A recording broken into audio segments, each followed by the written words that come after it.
Hello there, you lovely internet sausages. How are we all doing? I hope you've had a fantastic week. But that time, it's once again upon us, ladies and gents. We've got our ORKY horde, we've got an Imperial guard fortress that we still need to work our way through.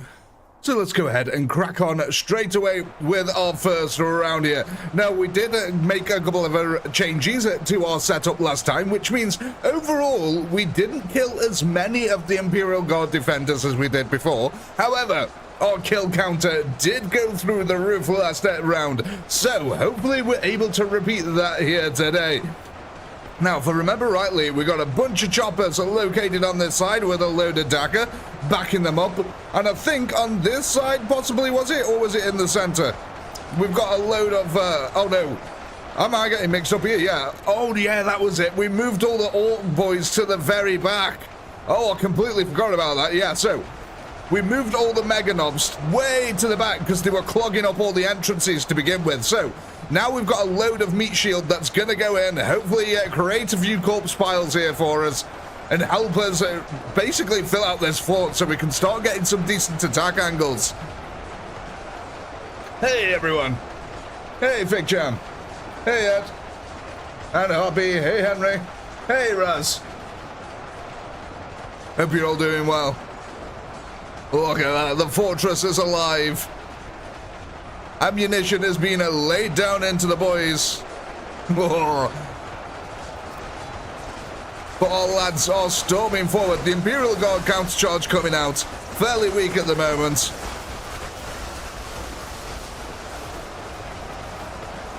Oh Mike, I thought you were about to start singing Tenacious D to us then.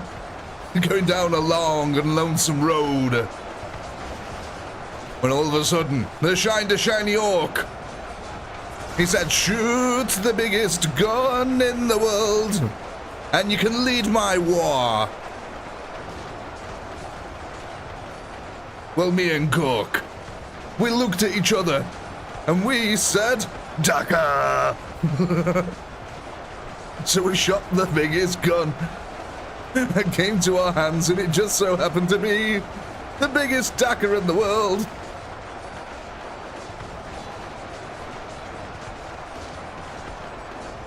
Yeah, I think there's so many songs that you could just transfer here into ORKY nature. Oh, Ed coming in straight away with the 5 and gifted there. Absolute legend. Thank you, Ed. Congratulations, Figment. Congratulations, Shota. And congratulations, Nipidia Home. That's a strange name. Congratulations, Michael. Congratulations, Mike. Mike Malone there.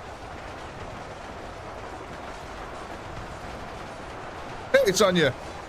And thank you, Ed. That's very kind of you. Spreading the love as always.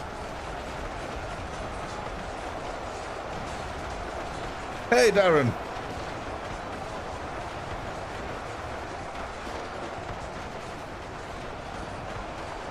Ed's just made of love. That's all. There's so much love he can't contain it. Nobody home? Nobody home? What do you mean, nobody home? Are you stalking me, Fig Jam? Are you telling me there's no one home? Or are you just wishing? Oh, bloody hell, Tank Girl! Coming in there with the 5 gifted memberships. And Henry, oh my god, you lads are absolutely insane.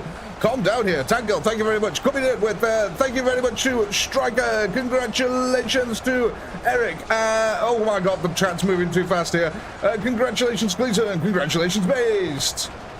Who else we got here? Congratulations, The Matrix. Oh dear, The Matrix has joined our ranks. And Henry there as well, coming in with the 5 gifted. Absolutely mad. You guys are so kind. Thank you for sharing the love here. It's very much appreciated. So who else have we got then? Congratulations, oh, there we go. Congratulations to $2. I like that name, that's brilliant. And congratulations, Metal Sucks. Oh guys, thank you so much. That's really kind of you. The love has been spread tonight. Speaking of love being spread everywhere, look at our lovely orkies. We're mounting up the corpses here. I'm not quite sure whose they are. I don't really care as long as the corpse piles grow. But yeah, guys, thank you for that. That's so very nice of you. More people can be cursed now with the Mayo Foot saga.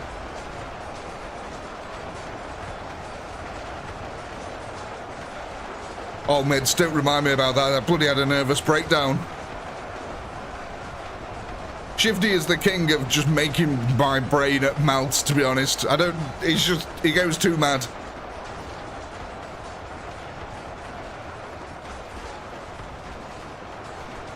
He doesn't know what moderation is.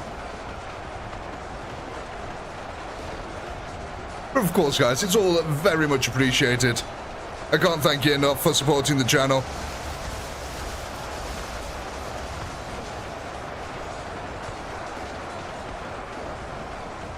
I think the last vote, didn't we add some choppers in? It was either choppers or more mega nobs. It was one of the two.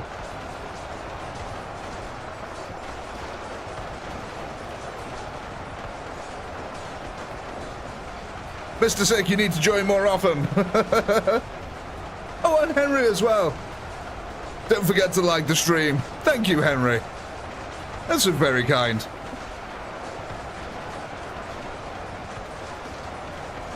You know what's weird? I can give a heart to these like super messages, but it won't let me heart or anything like the gifted subs or anything like that. Which I think is weird. It should let me heart them and like them. I mean, I can't even click on the like button for the super chat there, but I can click on the heart on it. A little bit weird. It is important, Sonia. If they've got to the effort of, you know, donating some money to me, sending a message, the least I can do is give them a little heart and a little thumbs up.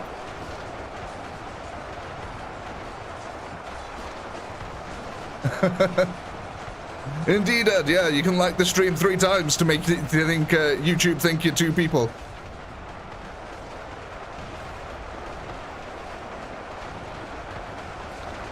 Yeah, we might be able to crack this defense finally. Finally get onto the boss round and we can start our... Well, I was going to say a new campaign. We're going to take a slight break. We're going to do a self-contained battle next, and then we'll go back to the campaigns after that. I think we need a slight little break from the campaigns. Sometimes they can go on a little bit too long, so what I want to do next is just a fun little stream. I've got an idea that I want to try out. So the next one we're going to do is a fun little one, and then we'll go back to a more longer campaign format again.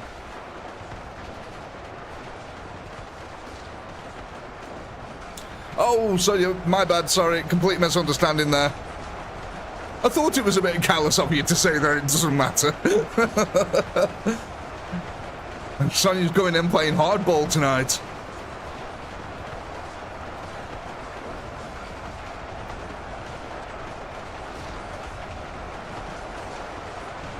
But yeah, like I said, guys, Ed, Tank Girl, Henry, can't thank you guys enough. Thank you very much for supporting the channel.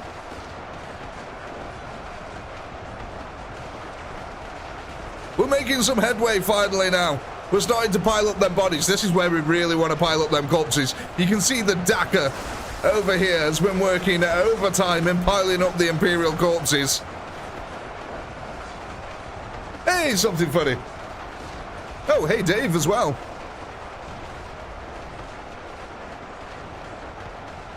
Yeah. Thank you, Mr. Zick. You know what, I've got to say, of all the YouTubers that I've come across so far for Ultimate Epic Battle Simulator, Daly's probably one of the better ones in terms of personality behind the camera.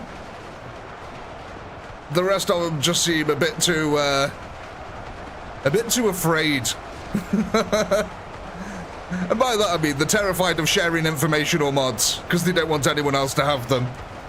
It's a really toxic environment for the YouTubers of Ultimate Epic Battle Simulator.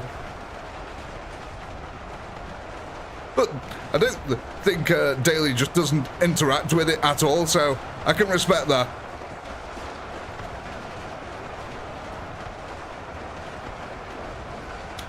Oh, mister, I'm more on about behind the scenes. Not just the content that they put out, the types of people that they are.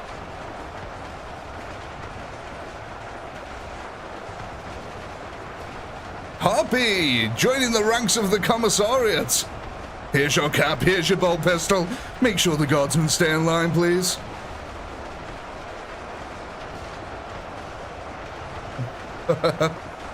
Hey. It's the man. It's the legend. It's the stick himself. It's the shifty. Get it? Stick shifty.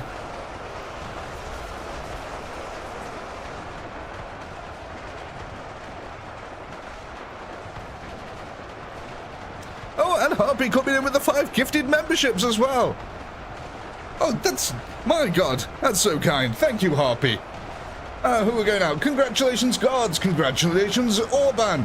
Congratulations, Thalvadum? I hope I said that right. Congratulations, Ori, and congratulations, Pine.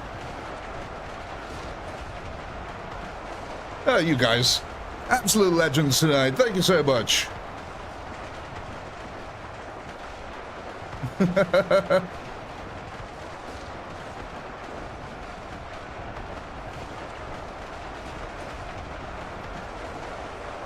Look at this. Have you seen a much more beautiful sight than this?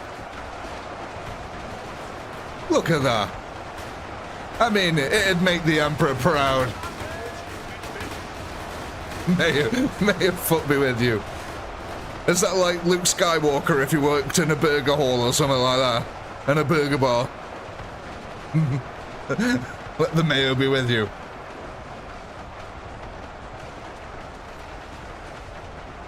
How are we getting on with the main assault down here? We're still trying to break through this Krieger line. We're having a little bit of trouble with these guys. We've given them an entrenched position, and you know what? They're happy with it.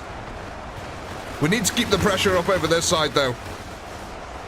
That's it. Get a couple of more Orkies up that ramp. Start breaking through. We're clearing out the courtyard as well. Slowly but surely, Imperial's trying to bring reinforcements back up onto the ramp. But they're struggling a little bit. Look at this. We are clearing out the numbers, though. Bit by bit. Slowly but surely.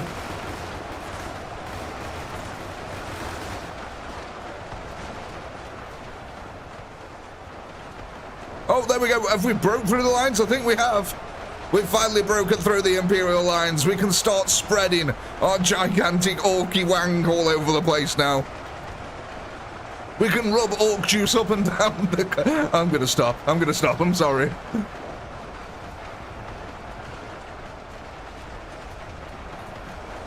That's it, lads. Come on. Keep filling in the pit next to it.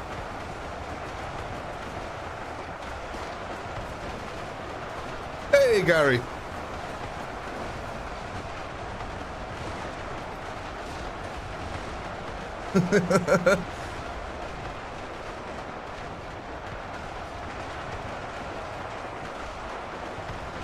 Don't say anything, Mr. Sick. Don't say anything. We just ignore it and move on.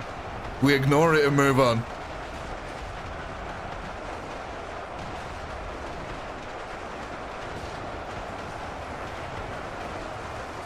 Well, Ed, it's funny you should say that, because that's the kind of thing I want to do for the next self-contained stream. I want to do something a little bit crazy. Something a little bit different. Maybe not even 40k. I want to go out on a limb and do something weird.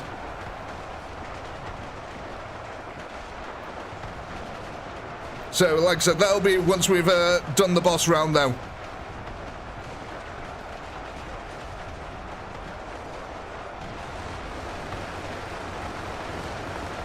Maybe Shifty. Maybe a blast from the past.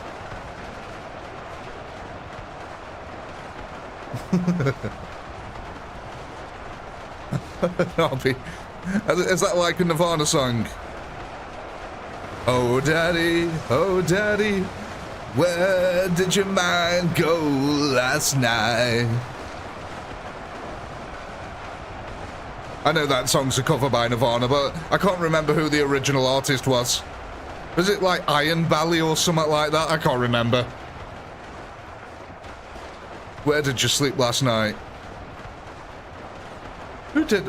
I could have swore it's... Oh my god, it slipped through my mind. It's gone. It's just gone. All I've got in my head is Iron Belly. But now I'm thinking that just might be the name of an orc. And if it's not, it should be, because Iron Belly sounds like a great name for an orc. Lead Belly, that's it. Lead Belly. Thank you, Andy. Yeah, Lead Belly did the original. Again, still sounds like an orc name.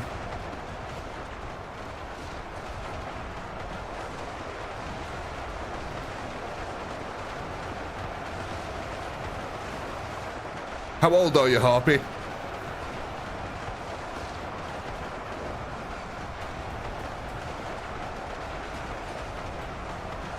That sounded really dirty, actually, now that I've just rethought that through my head. Hi, Harpy, how old are you? Yep, you're older than me.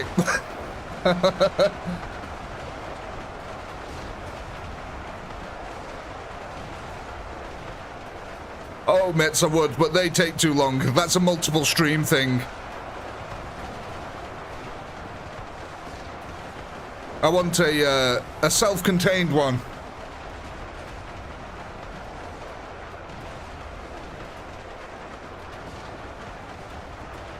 Ed, what you need to do, right? I've had this idea for a while, for an orc war boss, right? He's the most annoying orc war boss that will ever exist, right? His name is Reddit Administrator, right? And you paint him in this annoying yellow color, like an orange color, yeah?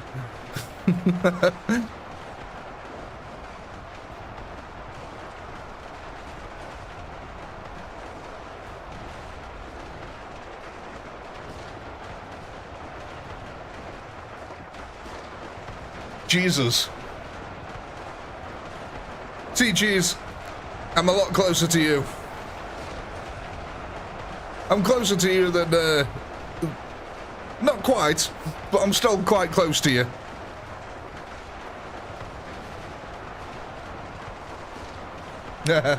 Maybe, Fake Jam, maybe.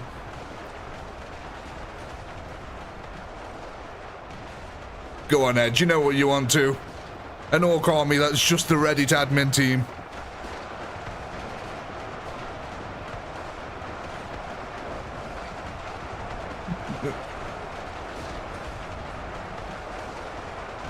I know, right, Voss? Can you imagine an orc that's constantly correcting your grammar? Calls you a Zionist every time you have a different view from theirs?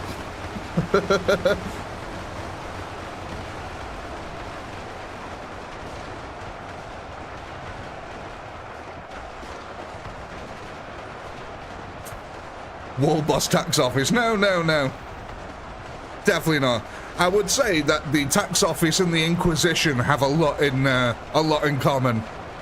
You know, inland revenue services and stuff like that. They're very much the Inquisition. In fact, I swear to God, that's what, like, the Inquisition, that's what they came from. It was just the inland revenue service. And in the modern era, they're now taxing your faith instead.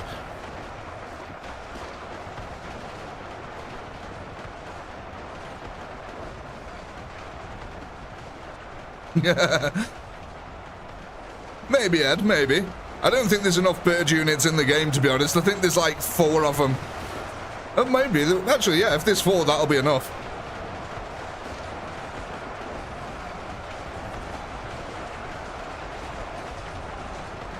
In fact, if you think about it, an orc ready admin army makes real sense because only they can believe in themselves enough for it to become true.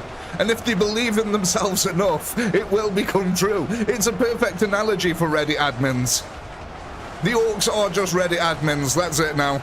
It's canon in my head. They wish it to be true and they ban anyone else who says it isn't.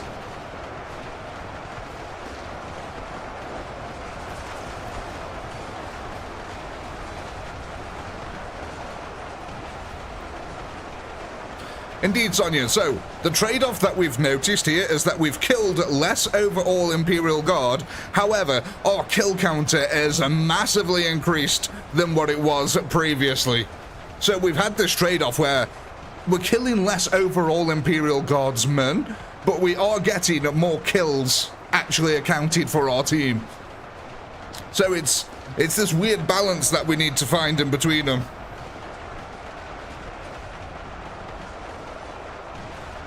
I would imagine that the Reddit admin just has orange skin, because they would still adhere to normal ORKY cultures of colours. It's just that the skin has turned orange from all the toxicity that from their planet. It's just a planet full of toxic shit.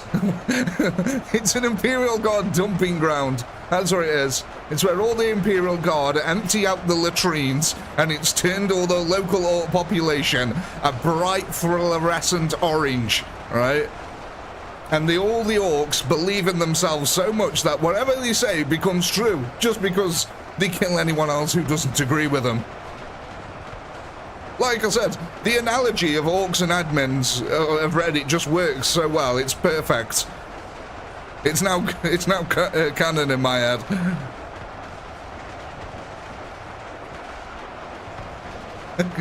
Agent Orange. That's funny on multiple levels.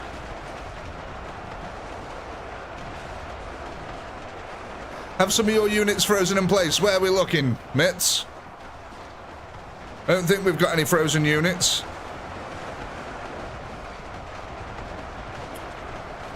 The only time the orcs froze last time on that video was because I was using a unit called Orc Sluggers. Turns out the Orc Sluggers are pretty broken, so as long as we don't use Orc Sluggers, we should be fine. Preston, coming in now with the $10 doodles. $10 worth of war. You gotta love yourself a good old war. Let's give that a lovely little heart there. Thank you very much, Preston. Very much appreciated. You do gotta love a good old war. You always need a good old war. These Kriegers, though, that are entrenched down here, they're being very anti-war at the moment, and it's not nice. We need to bring them to heel.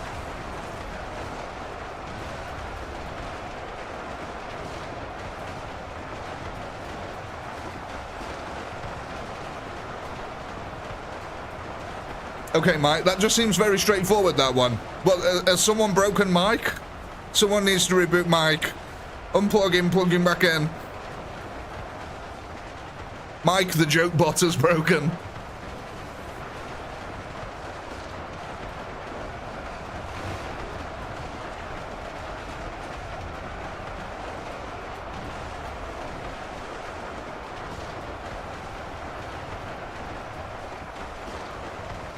Well, it makes sense then, doesn't it, Voss? It just works. Either that or you need like an orc army of Phil Swifts. For any of you who know who Phil Swift is. Of Flex Seal fame.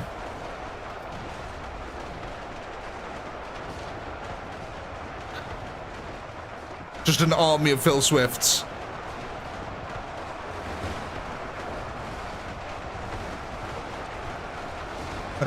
Exactly, Mark, yes. Someone gets it.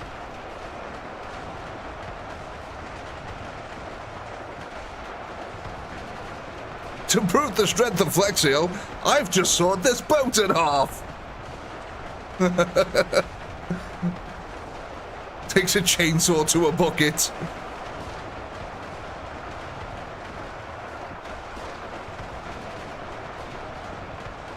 I can't believe Mike's the only one who knows of Flexiel and of Phil Swift.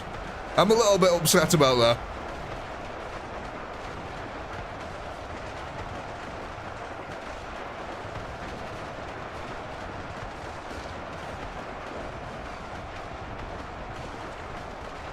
Orcs would love Flexiel.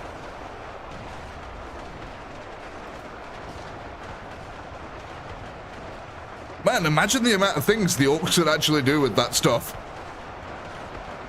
Yes, Mitz, it is, by the way. Thank you for asking. I remembered.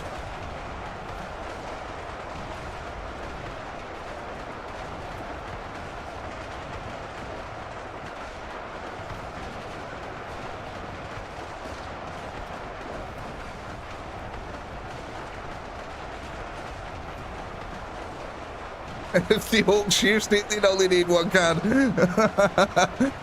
Oh, that's brilliant. It's funny because you need 90 billion cans for the stuff to work.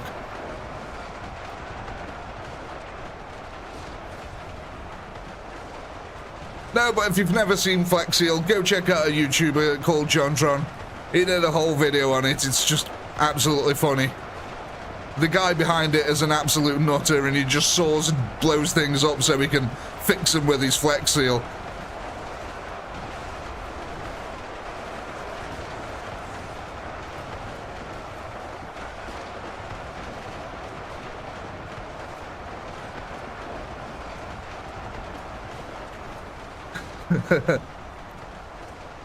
We're going to find out Mike is the holder of the fabric of time.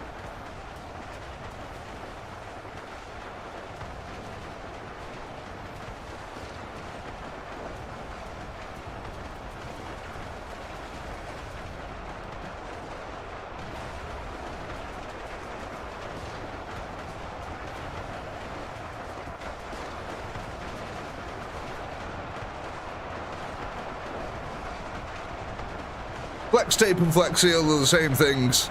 Flex Seal's like I think was the spray can version or something like that. And it's the one that comes in like a bitumen tub.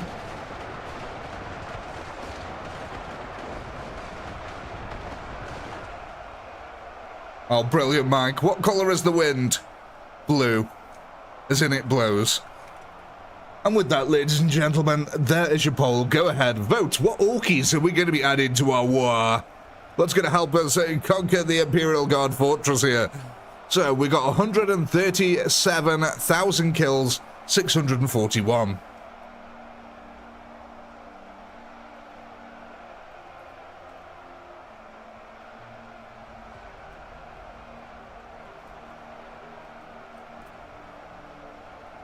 By the way, the last kill counter was 119,000, so 100 and... what was it?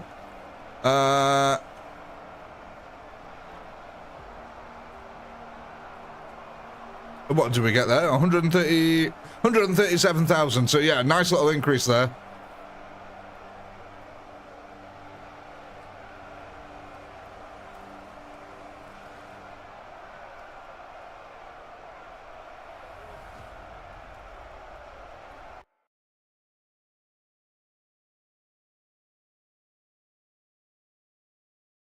We called it new Mike. Jesus.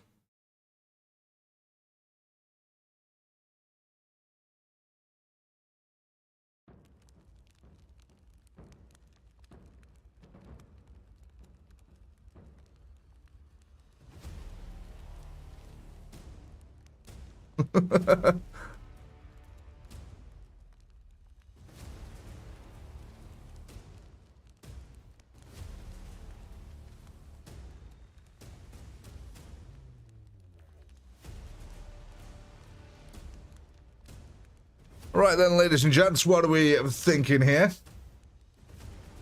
Oh, looks like we've got a bit of a toss-up here between choppers and mega knobs.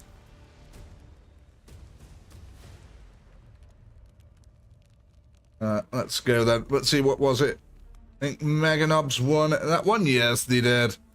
Right then, so mega knobs. We currently have 29,000 mega knobs. We're now going to go up to 32,221. That's a lot of knobs on the field. That's a heck of a lot of knobs on the field. Now, ladies and gentle giants, are we all currently happy with our setup, or do we want to move anything around?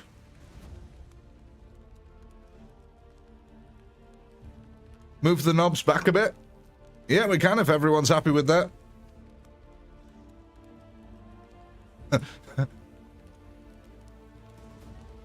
Dave, is that a play on Send More Paramedics?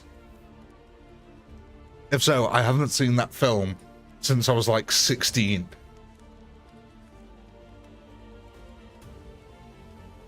It is. I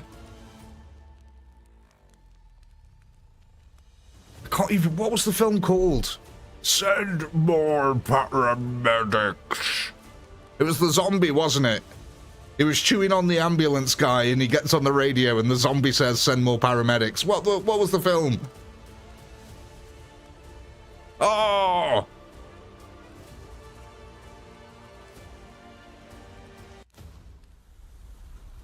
I always get them confused. There's so many undead films that the names of them always get confused in my head. There's like Dawn of the Dead, Night of the Living Dead, Day of the Dead. The Dead, Dead of Dead. Undead, dead people. People who were undead. Day of the Dead, Night of the Dead, Night of the Living Dead. There's so many. Return of the Living Dead. Okay, yeah, there you go. It was Night of the Living Dead, right, okay. Shaun of the Dead. Yeah, there you go, there's another one. Day of the Dead. There's so many, it just gets really confusing. And because they're all zombie films, they all just blend into one in my head. So I have to remember them from memorable scenes within them. Like the one with Bob. Which one was the one with Bob? The zombie that zombie security guard that learned how to shoot a gun. Send More Paramedics is from Return of the Living Dead, right? So which one was Bob? Day of the Dead? Is that the one where they're all in the tunnels and the guy gets ripped in half? Day of the Dead. Yep, that was there. Oh, Sonia, don't you bloody start. Okay, so this one's going to be a bit more obscure that I don't think as many people would have seen. Which is the one where the dude is living with, I think it's his mum or his grandma, and bit by bit, people start turning into zombies within the house. There's like a nurse there, a doctor, and the doctor and the nurse zombie end up shagging and having a baby, which he then takes to the park and ends up beating the shit out of. And then the grandma's ear falls off into her own pudding.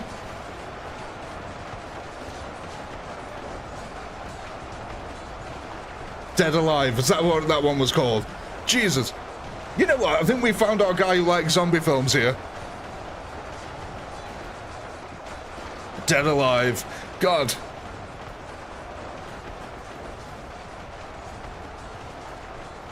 Cheese a day. It's very cheesy, mate. It's a cheesy zombie flick. It's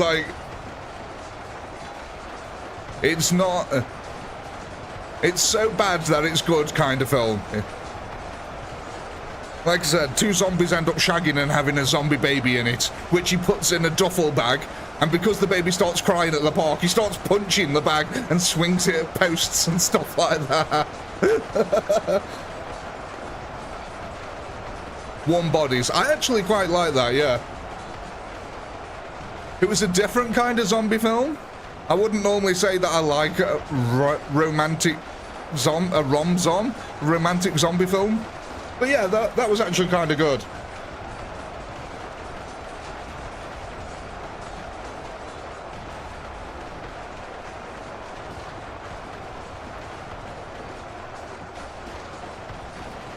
Yeah.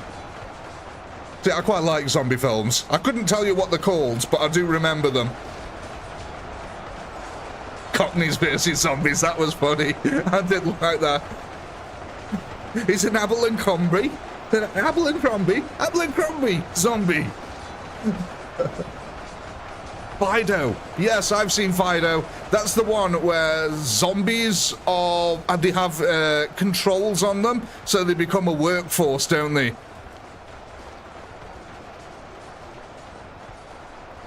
It's like a comedy, if I remember rightly. Fido was. Yeah, that was it. And they used to have like... I think it was what Shaun of the Dead were taking the piss out of at the end. At the end of Shaun of the Dead, you see a load of the zombies working in like a shopping centre, pushing carts around and stuff like that. And I think that was riffing off of Fido.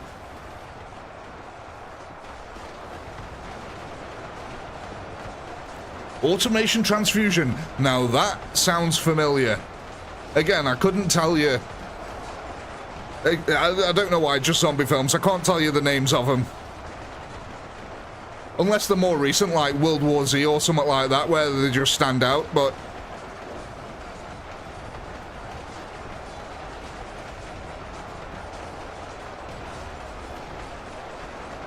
Yeah, Mike, at the very end, yeah. But they have the bald guy also working in a shopping mall, don't they, as well? He's pushing trolleys around at the end.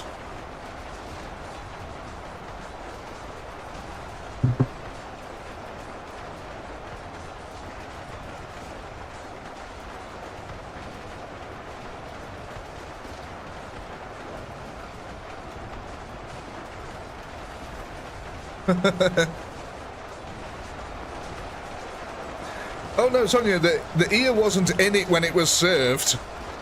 The zombie woman was eating the soup, and as she was eating the soup, her ear falls off her own head, lands into her own soup, and she scoops it up and eats her own ear.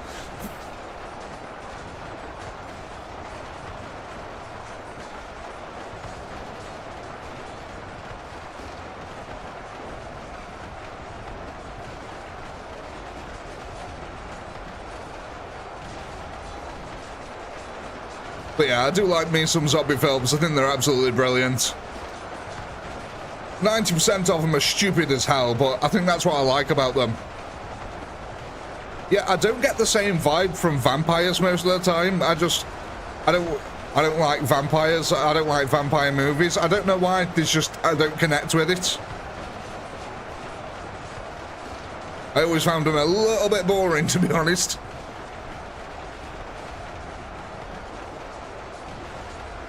It kind of reminds me of like what a Tudor would be like if he was invincible. That's always what I see.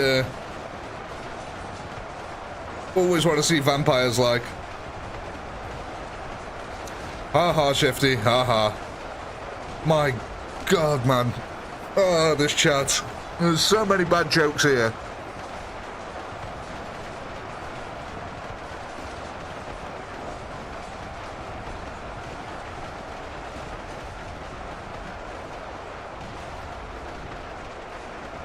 Again, I guess there's a couple of actual vampire films that have been good over the time.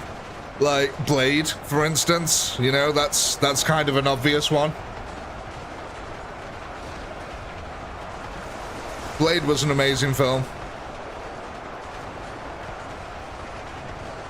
But other than that, I really do start to struggle to name some vampire films that I actually really enjoyed. Like Van Helsing and all that lot. Didn't like it. Interview with a Vampire, I don't know why everyone raves about it. I thought it was boring.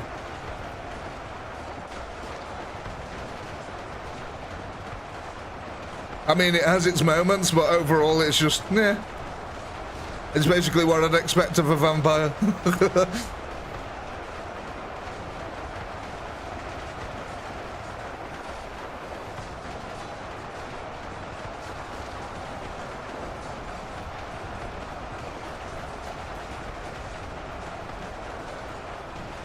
No idea what that is, mates.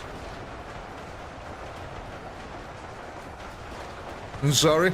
Again, vampires, Dracula, that kind of stuff. Not really too much up on it. I think I think what gets me is the silly rules. I think that's what really does it, and they all wear the same clothing. And me being a former goth, you'd think I'd appreciate all the vampire outfits, but 90% of the time, they just look silly. Like, why can't we have a vampire who just dresses normally? Or like a librarian?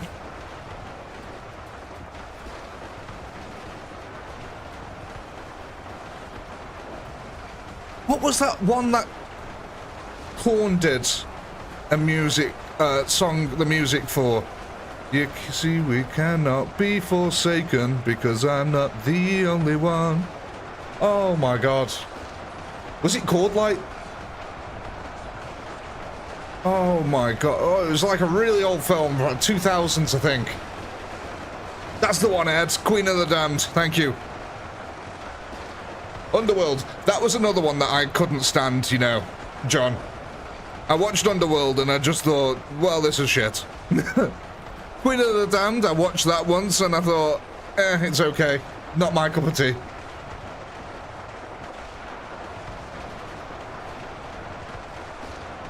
Oh, Gary coming in there with the $10 doodles. Thank you very much, Gary.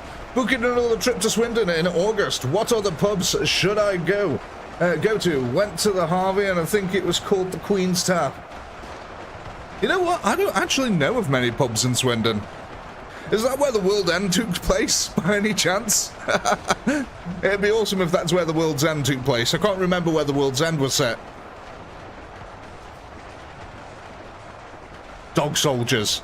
I'll let you have that one, Harpy. That was a fantastic vampire film.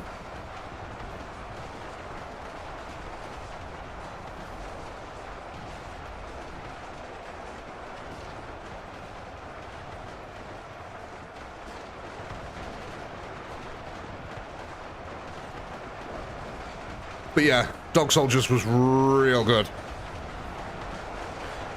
Does anyone know of any pubs for Gary, by the way?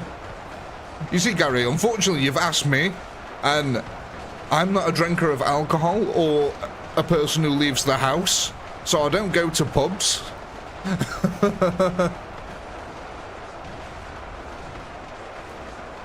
For some reason, when you said Swindon, the first thing that popped into my head was that's a World's End.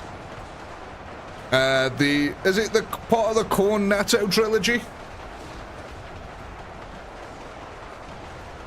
I think it was called the Cornetto trilogy.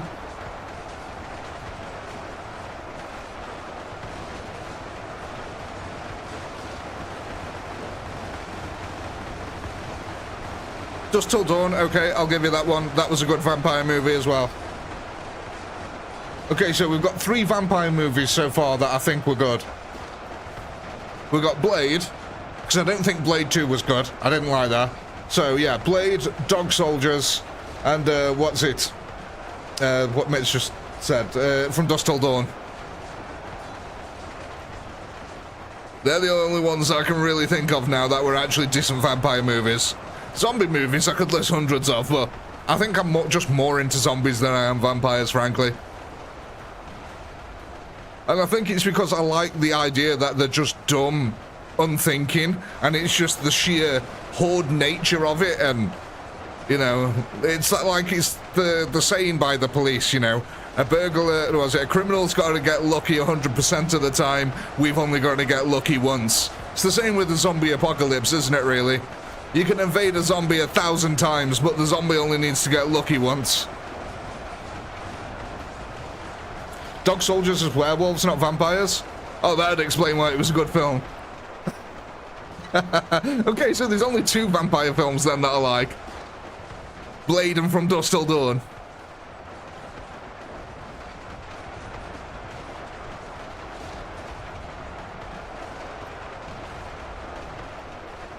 You're damn right, Fig Jam, I do. Twilight Dogs.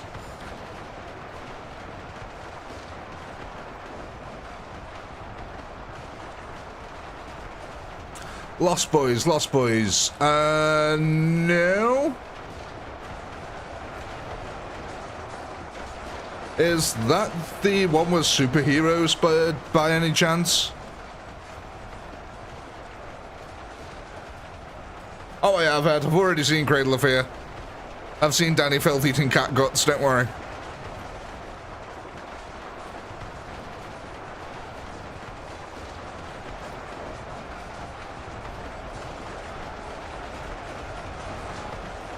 See, Dave, what you have to realize about me is that probably about 15 years ago, I stopped watching films and TV.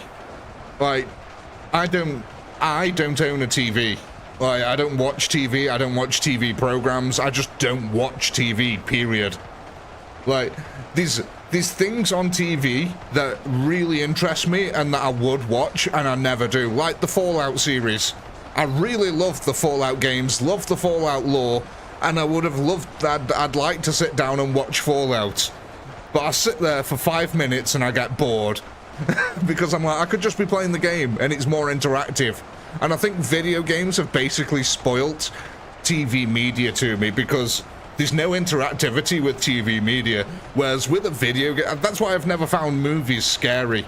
Like, no movie has ever scared me, like actually scared me. Video games have. I've shat my pants to video games. I've leapt out of my seat and screamed at video games. But no movie has ever done that, because I just don't feel involved in it. And I think that's what TV will eventually become. It'll become more involved. It's gonna have to. It's gonna have to become more interactive. Because it just can't keep my attention anymore.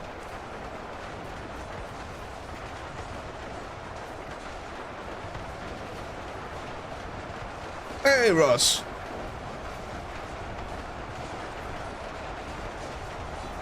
But yeah, TV just doesn't interest me anymore, so yeah, I'm really out of touch with modern culture, I am. When it comes to TV series and things like that, I've got no clue. I never watched Lost or anything like that. I think the last TV series that I watched was the first 3 seasons of The Walking Dead. That was the last thing that I ever watched.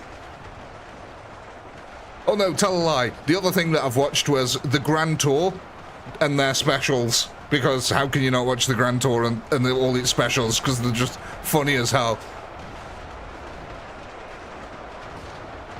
So, oh, actually, there is one other film that I did see that is vampires. And it was it Lesbian Vampire Killers or something like that? That was an okay film. But I don't think I need to explain or go into detail about that one. What's the Grand Tour?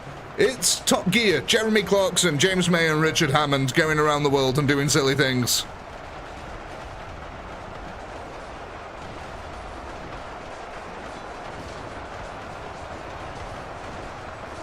Hey, Grimnola. Welcome to the live. Shifty, it basically is. There's also, was it Zombie Strippers or something like that? There's like a trio of movies that are all named very similar, and they're basically all about women in skimpy clothing getting either killed by zombies, vampires, or being zombies and vampires. There's not much thought to it. There's not much plot to it. Yeah, you know, like I said, there's no reason to need to explain why. I would like to point out that was well before I was married. Just in case the wife watches this back, it was well before I met you.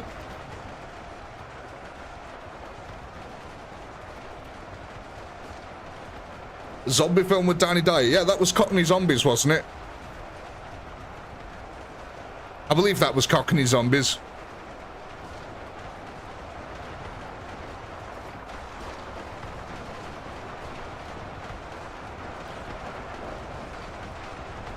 You bet, Shifty. Jesus Christ.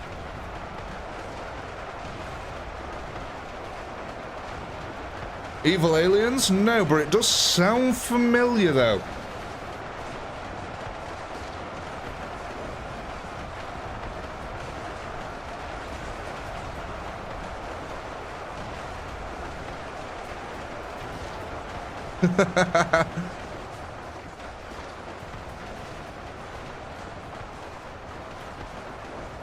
Of course you did, Mitts. Where else would you learn about that? Tell you what, it's these suppressed people of society that have the weirdest fetishes. Like, if you ever go into, like... I'm not saying you should, but... like, if you ever watch movies, like, and they have, like, a BDSM scene, it's always the accountant getting whipped or something like that. Or some CEO of a company. It's just some high-ranking guy who's meant to be quite suppressed and withdrawn, and there they are just doing weird shit. Killer Clowns from Outer Space. That just sounds like a Stephen King film, to be honest.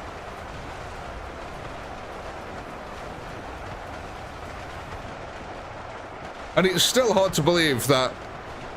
was it Stephen King who wrote things like The Mist? And stuff like that? And it's like, you look at The Mist, and that's a pretty damn good film, really. I enjoyed The Mist a lot. I enjoyed how it explored how humans would react in such a situation.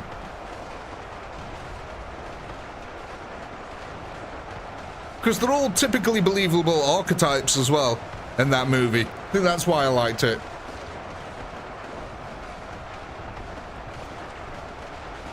And that ending. Oh, the ending of it. Jesus, man. That hit hard.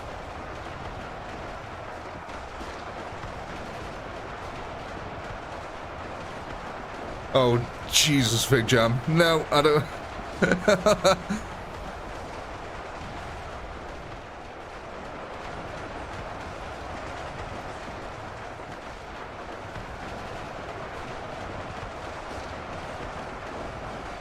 But yeah, vampires and, to me, they're like superheroes. I don't like superhero films. Actually, no, that's a lie. I like Deadpool. I thought Deadpool was good. But I've always thought that Deadpool was like the hero movie for people who don't like hero movies. But Deadpool was it was just too funny. The humor in it's top class. I love it.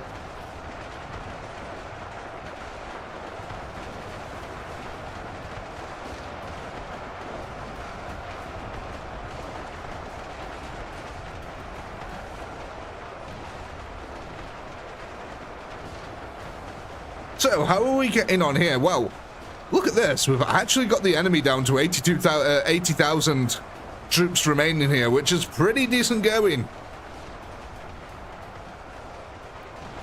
We're topping out 134,000 kills now as well, which is a nice little increase over last time.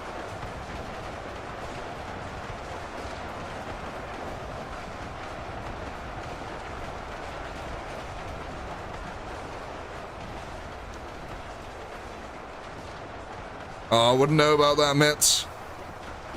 I don't know how the taxation of the movie industry works. Or if it does.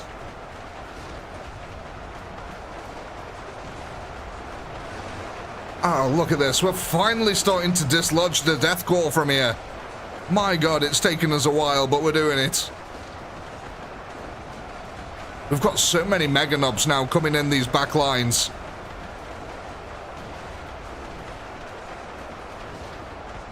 Oh no, the stream is frozen on my screen. Oh, hang on. Great. Oh, all the chat's frozen. The screen's frozen. It's all frozen. It makes me want to build a snowman.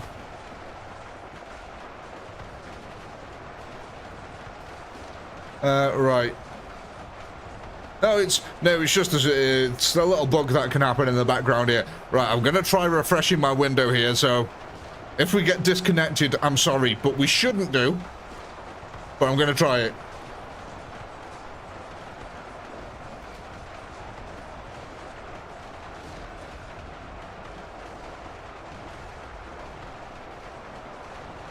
Are we still good?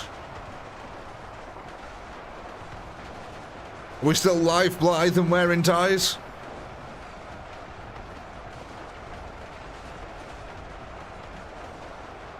I think we're good. No?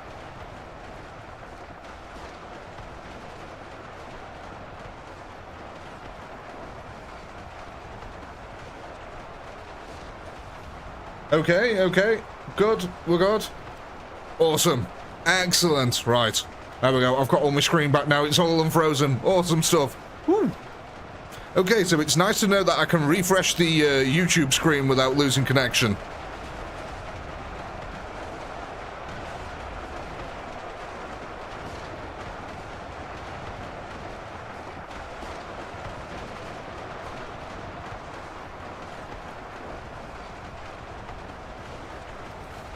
No, Mike's alive. He's back. Mike's back. He's alive.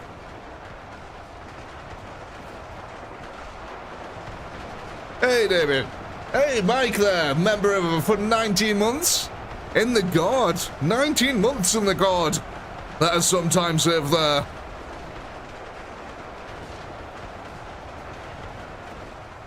"19 months in the Imperial Guard. Can you imagine the sights that that man has seen and lived through? The Dakar clearing out the yard. Oh, God, you're right. Jesus, they've been doing a good job over here. It certainly gets tougher as you get over to this side, though.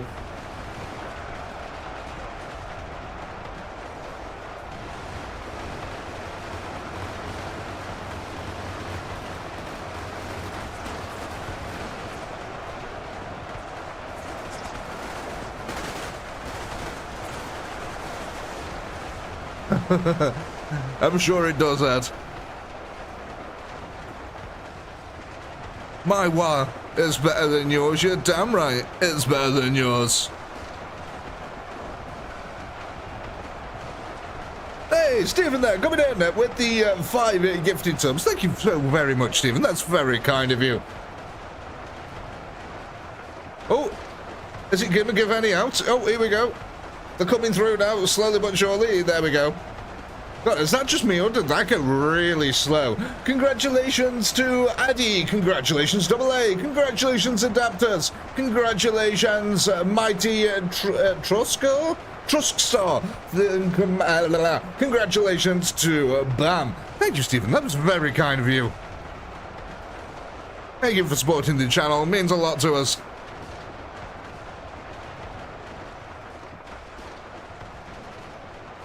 The Dakar's running down, around to the side to try and push up this way. They've noticed that there's a bunch of charging Imperial Guards coming down this side, so they decided to put up a wall of guns to greet them.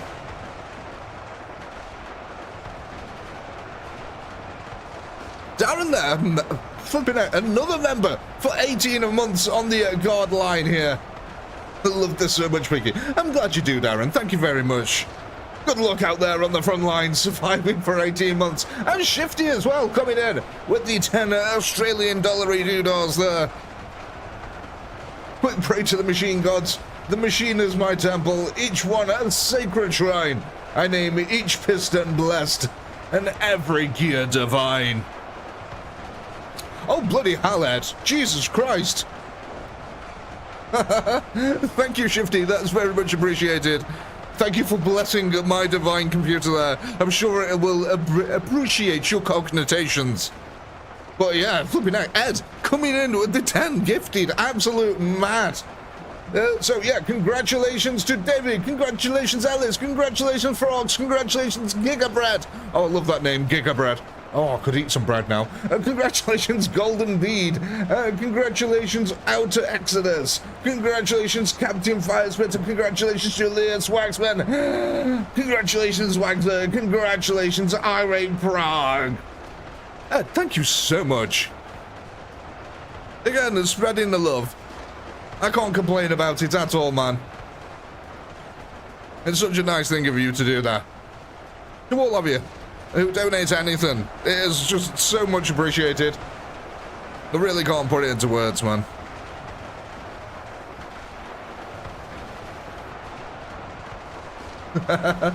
Thank you, Ed.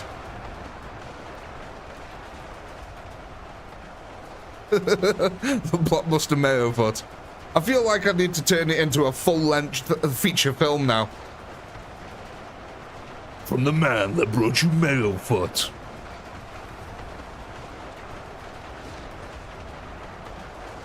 Tango, I've always said, I don't want anyone feeling like they need to feel pressured, obliged, socially or anything else.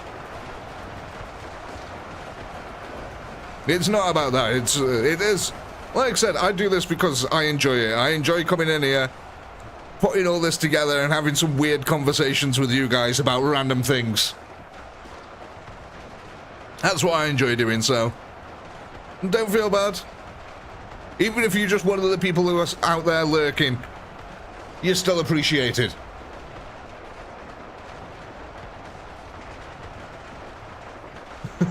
Bloody hell, Shifty, it was. Jesus, mate.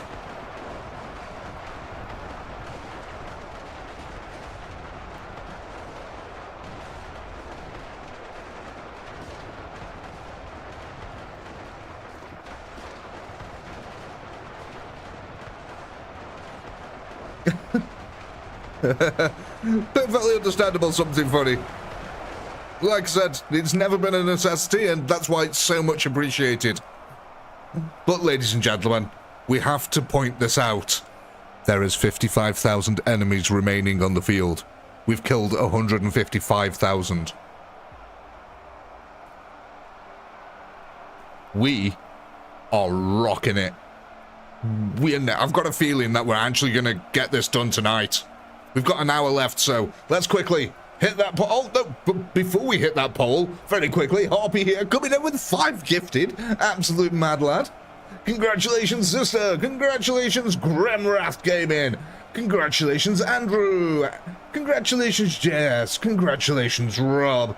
Thank you, Harpy, very much for that. That is very kind of you. Do you know what I haven't done? Can you guess what Pinky hasn't done?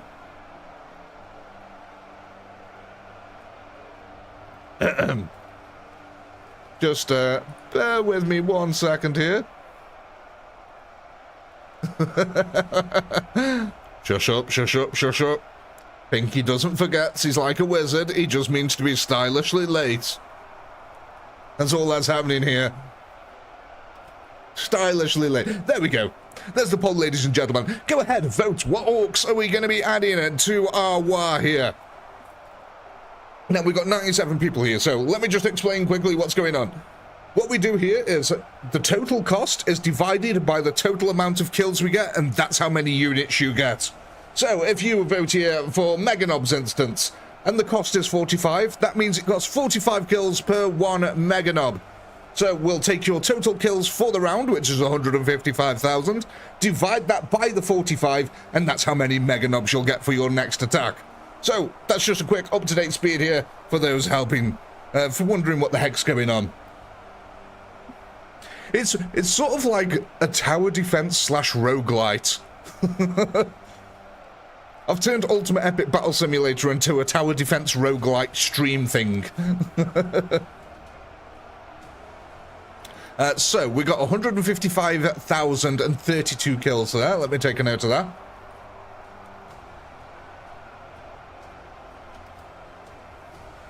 Excellent. Let's go back to the menu. And I'll take a lovely sip of coffee here. Oh, that's the good shit. You know, I've just realised I've been sat here talking for the last hour and I've not had a single drink in that time, and I was wondering why my mouth was so damn dry. Let's have a look then. What are we going for here, folks? Let's go ahead and poll. Who doesn't love a good nobbing?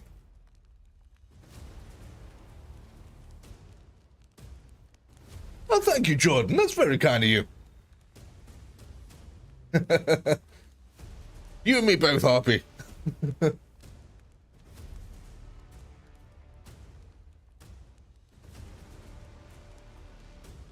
So, we're getting some gigantic Meganobs here. Let's go ahead and go back over. So we're at 32,000 Meganobs at the moment. That's going to go up to 35,666. Oh no. It's the fabled evil number at the end. This 35,666s.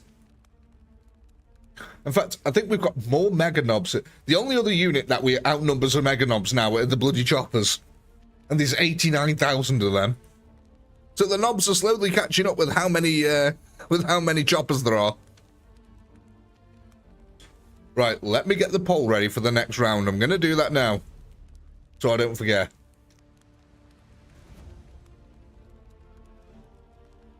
Are we all happy with the current setup? Do we want to move any of our units around at all?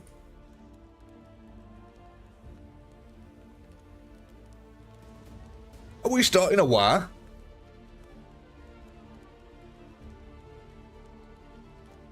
Alright, you suckers. It's time to start the war.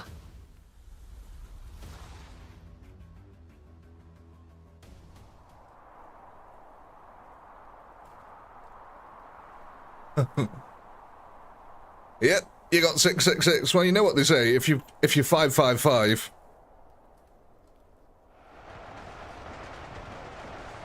Oh, the war's building. I can see the war building in chat. The Gestalt field, it spreads to more and more orcs. They join the ranks of the war. It's the power of the war. Ah, good old Shifty abusing the admin rights there. As an admin, you don't get you don't get as many chat restrictions, so you can just spam it ridiculously fast like that.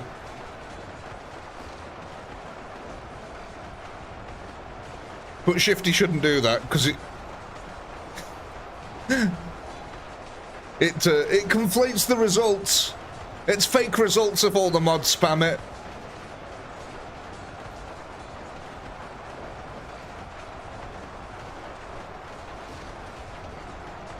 We've got a fake war.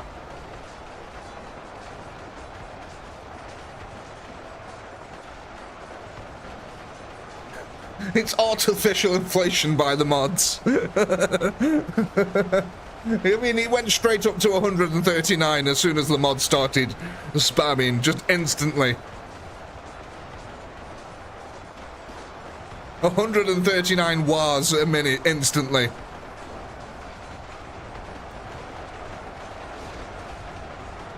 Alright, mods, chill, give other people a chance to join the war. Jesus, I know you're enthusiastic, but give other people a chance.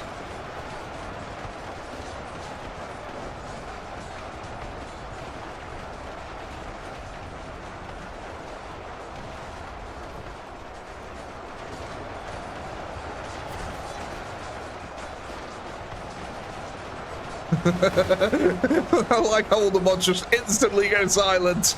It's like they all just had the hands chopped off, digitally chopped off. The power at my fingertips.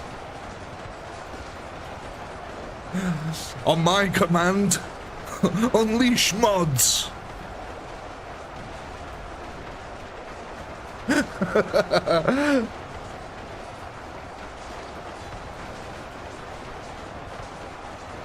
Cry havoc and unleash the mods of war. Sorry, of war.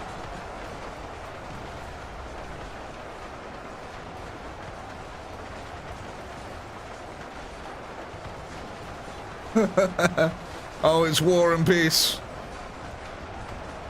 What are we at, though?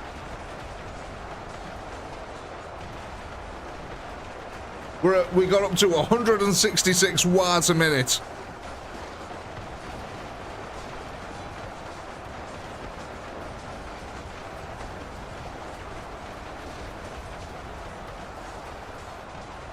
Oh, look at this, a lovely little defilade we're making once again.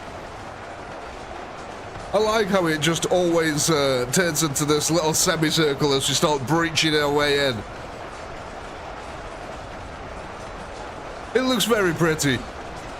It's full of a mixture of both sides' corpses as well. Because both of them, like, the Orcs have got a ridiculous amount of Daka there, and the Imperial Guard have got a ridiculous amount of auto guns. So it's just a horrible, brutal mess in the middle as bullets fly both ways. Neither side really gaining any ground here. And I'll do like this, how all the corpses pile up. Oh, the knobs are starting to make their way. They're shoving the way past, getting to that front line. Look at them all waiting patiently.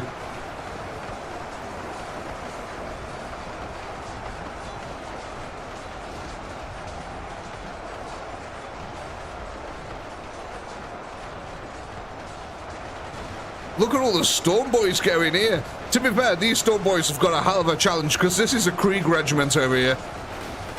That's embedded once again. So yeah, they've definitely got the work cut out if they want to make their way through all them.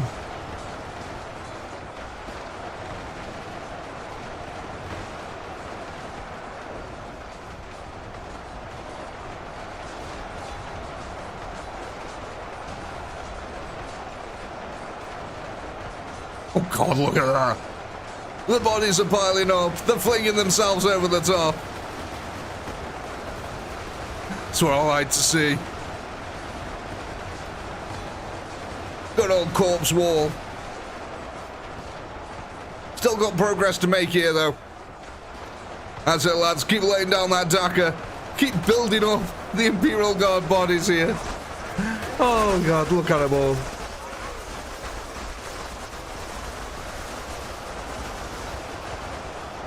But David, reason what for? You can't take much more. Well, here we go, here we go, here we go.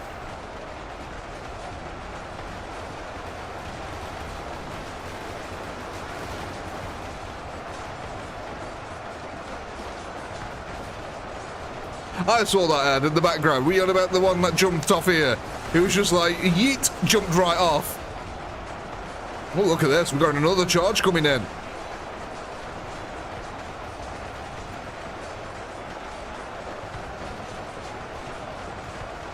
It's actually a lot of storm boys coming down this alleyway.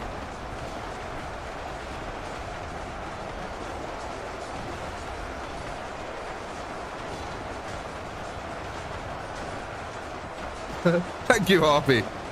2, nothing wrong with me.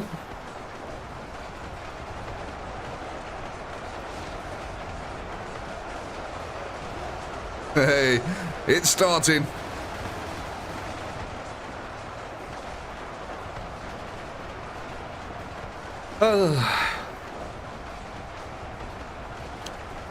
Four, nothing wrong with me.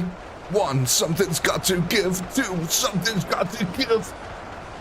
Oh God, I'd scream that, but it's like everyone's in bed and it's like 10 past midnight.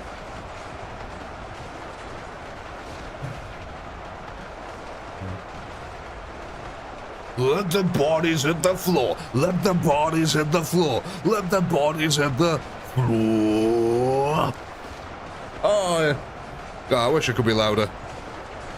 This is the only downside to me having to do these streams at 11 o'clock at night. I can't be sat here shouting my head off.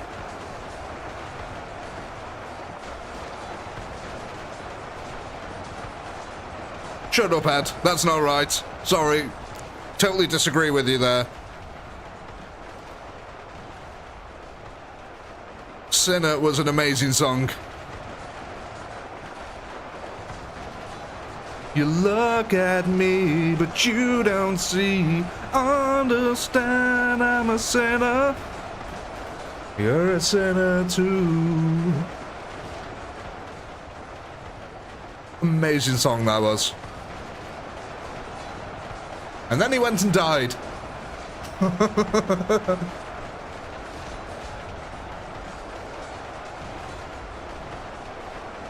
Didn't he get crushed by a tour bus, if I remember rightly? The singer from Drowning Pool? If I remember rightly, the tour bus flipped onto its side and crushed him.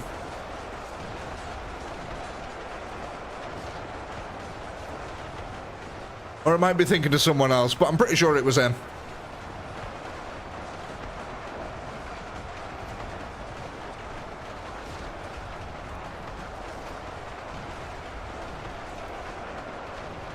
OD'd on Smack. Who am I thinking of then? That got crushed by a tour bus? Oh, was that Metallica? Actually? Was it Newstead of Metallica?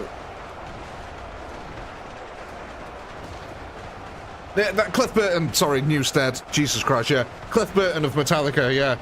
It might be Cliff Burton that I'm thinking of.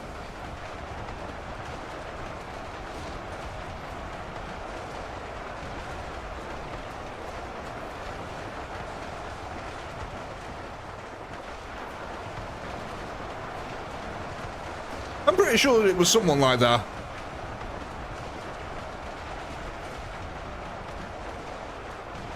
Someone got crushed by a tour bus and they were famous, that's all I remember.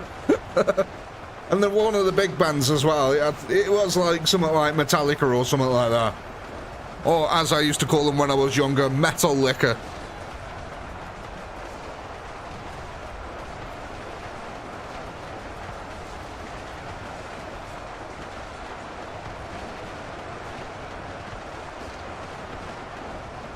It certainly happened to Cliff. Okay then, yeah. It was definitely Cliff Burton I was thinking about then. the tour bus saga. And there's so many musicians as well who die at the age of 27 from, was it a combination of antidepressants, vodka and a ham sandwich? Like, so many of them choke to death on their own vomit because of that particular combination. And they're all around the age of 27, it's weird.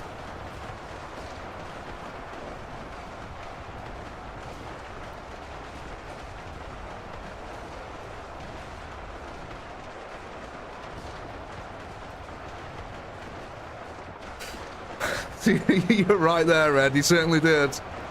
Look out, Cliff!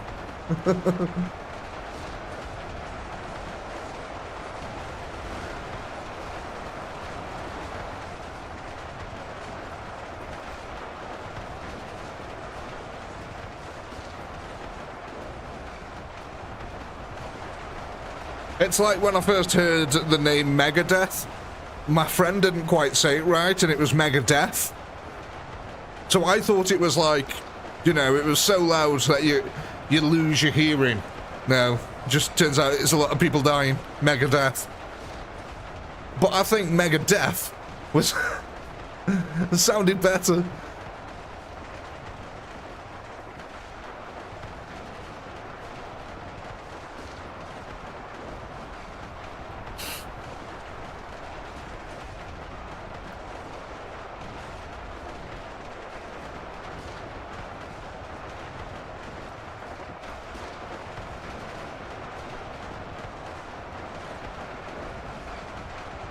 Yeah, they were right, weren't they? He sells, but who's buying?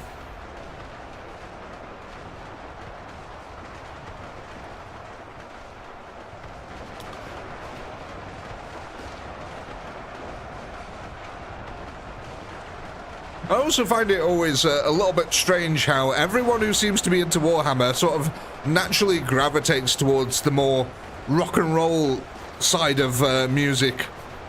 You don't tend to get that many people who are, like, heavily into techno and into Warhammer.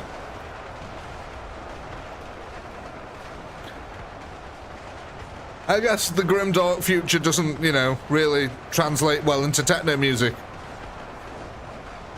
I like wubs as well, Shifty, but I'm more open-minded when it comes to music. I like loads of different things, and I think that'll be a more commonality between Warhammer fans, as that while you will find ones who do enjoy the wubs, you'll find that they have a broad range of music that they like, period.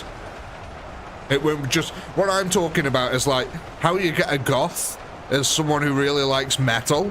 You'll find people like that into Warhammer, but you won't find like someone who's into the clubland scene into Warhammer. You know what I mean?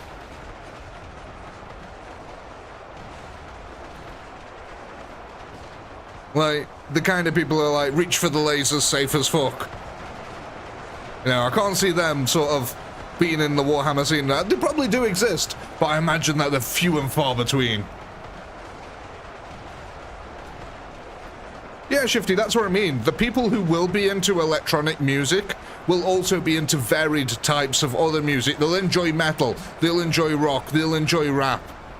You won't ever find someone who only enjoys pure dance music or electronic music and is also a Warhammer fan.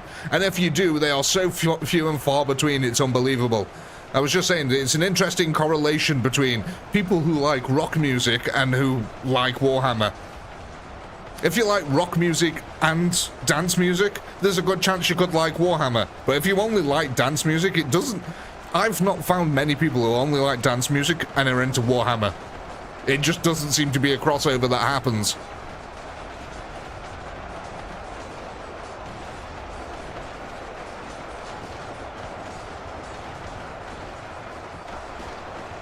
Mechanicus like techno. Well, maybe that is what they're trying to do.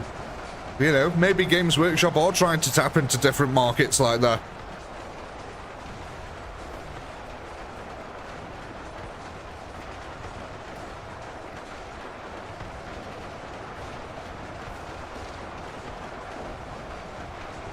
Exactly, Shifty, that's what I'm saying. You can like the electronic music, but you'll have varied tastes in music. It won't just be electronic. It's like most goths don't like dance music, you know what I mean? It's that kind of thing. I beg to differ, Stephen. Not all music is good music. There's some very, very bad music out there.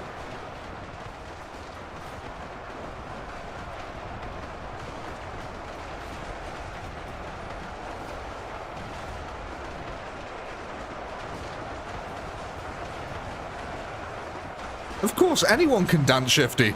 It's just how well they do it.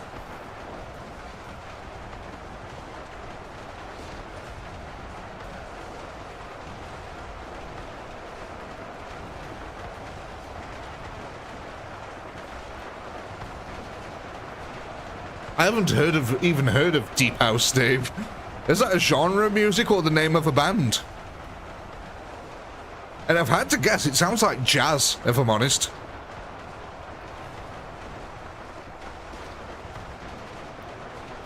It's a genre, right. I would imagine it's like some sort of rock, funk, or jazz. That's what it sounds like.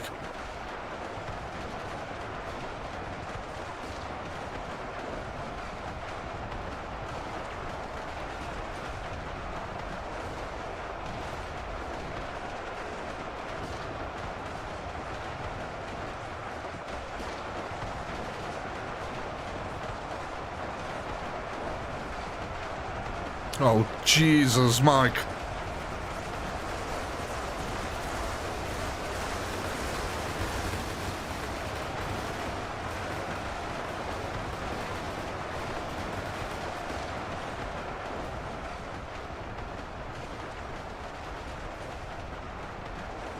You know what I unexpectedly found myself listening to the other day, actually? Just out of nowhere. The Gorillas. I don't know if any of you have ever heard of the Gorillas. But yeah, I don't know why, they just ended up listening to Dr. Feelgood by them. It's a really good song, you know. I never used to like them, but for some reason it just really grew on me, like, over the last week or so. Bum, ba ba bum bum bum. Bum, ba ba bum bum bum. Get down. Santa's breaking down on a camel's back. It just, yeah, it's something really catchy about it. That bass line in it is really nice. Feelgood Incorporated, yeah. I think I call it Dr. Feelgood because that's who it's based off of, isn't it? It's based off that guy, Dr. Feelgood.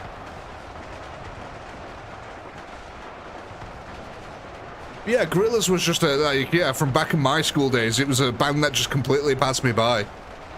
Because I just thought, oh, it's just rap music, I'm not going to be into it, but yeah, I actually sat down and listened to it the other day, and I thought, God, yeah, it's actually really catchy. I don't know, I quite like Clint Eastwood as well. That, I'm happy, feeling sad, I got sunshine. In a bag, I'm useless. Not for long, the future, it's coming on. I mean, that's, you know, kind of catchy.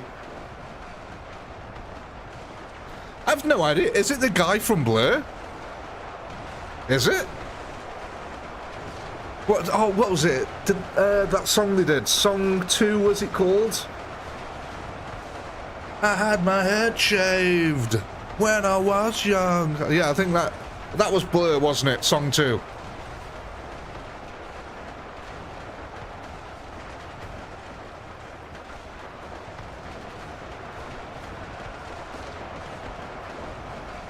I always like the line in that. I got my head checked by a jumbo jet. It wasn't easy. It's like, what the hell? You got your head checked by a jumbo jet. All right. I swear that song's about heroin or something like that, man. I swear. Song 2. I swear it's about heroin.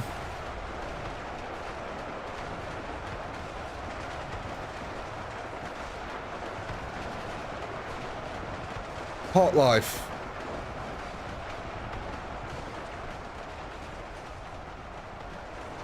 Oh, I'm trying to remember. I think, is that the one that's all the people, so many people, Was that Park Life?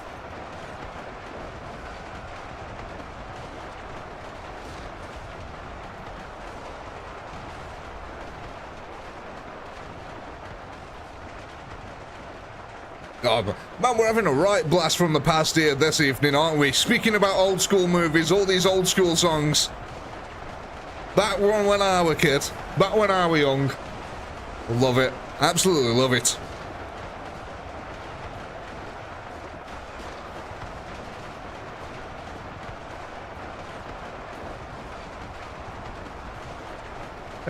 Oh, Chris, no.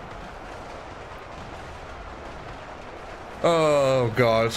Girls who like boys, who like boys, who like girls. God, yeah, that's some, like, early 2000s blast from the past, that is.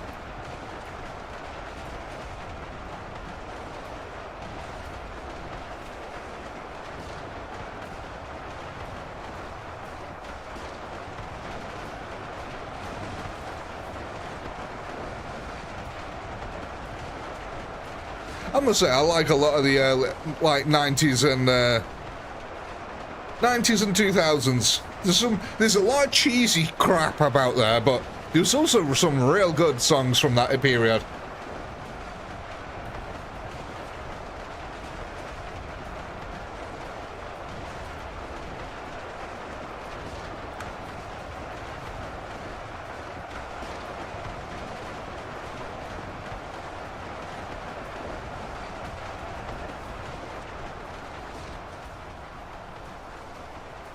Jesus, what the? Oh my God. How many dudes have we still got here?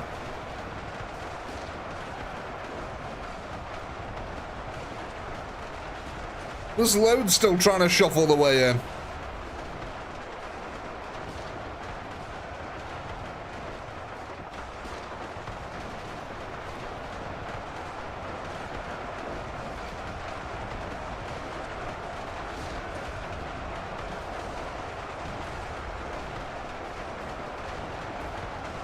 Shifty. I've just seen that. Sorry, I do it as well when I see them. So I'm partly to blame as well, Shifty.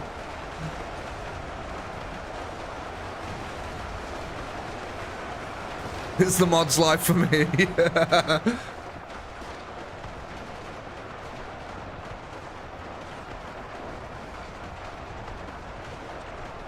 Oh my God. 25,000 attackers remain on the field here. There's 58,000 guardsmen left, but they are in a really good defensible position, to be fair. The last remaining guardsmen. I think we've actually cleared out most of the first courtyard now. In fact, we have cleared out the first courtyard.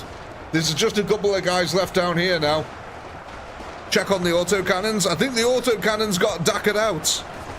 Yep. All the autocannons are down at the moment for this round. The Dakka made short work of them. Look at all that building up now, piling in through the courtyard.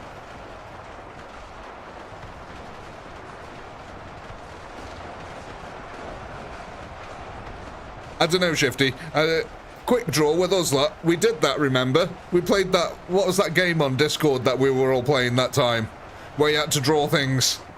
That was quite fun when we played that. I actually really enjoyed that game. Was it like dictaphone or something like that that we were playing? All I remember is that we had to draw things and it was quite funny.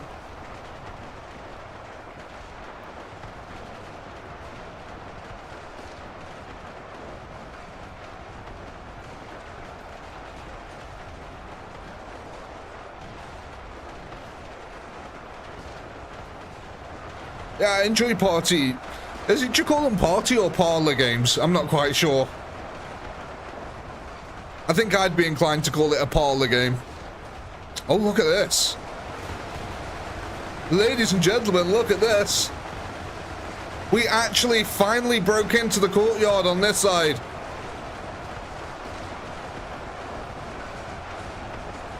Cards Against Humanity, yeah, that was fun.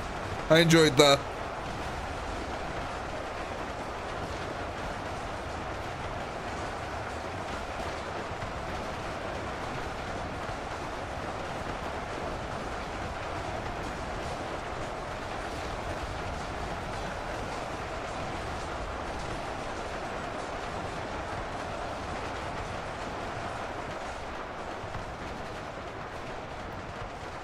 God, these are actually getting wiped out pretty quickly in this area.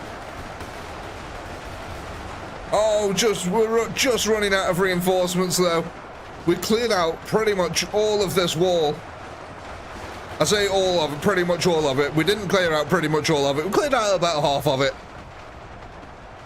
But I think the attack's starting to peter out just a little bit now.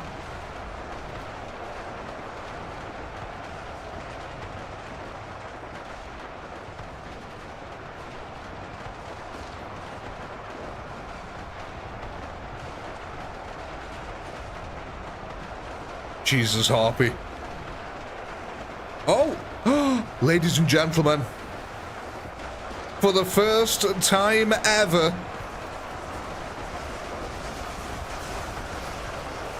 this is the first time we have begun the assault on the final ramp. Indeed it does, Raz. Yeah, them cannons being gone made a massive difference. Now, we should have some troops trying to make their way around the back. Have we here? Yes, we have. Look at that. Glorious.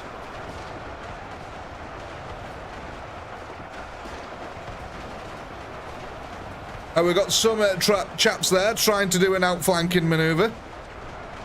We've got a load of Dakar that has been brought up here.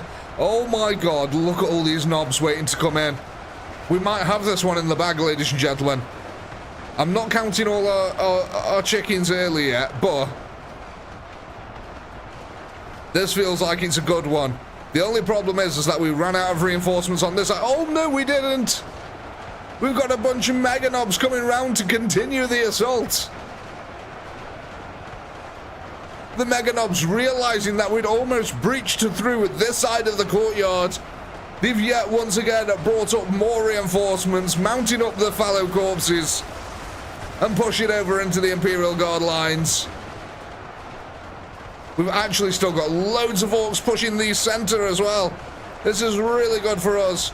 They just need to get down this damn cliff here. It's been a real problem for us most of this round, but we are starting to break our way through it. All the ORKY Dakar is lined up and is laying the smackdown into the sidelines here. You see the Imperial Guard are starting to return fire. The bodies are going to build up and build a little wallway here for them. A wallway? Yeah, we'll run with it. Look at this dude. What are you doing in there? Get out. He's in a bath. He's in a bird bath.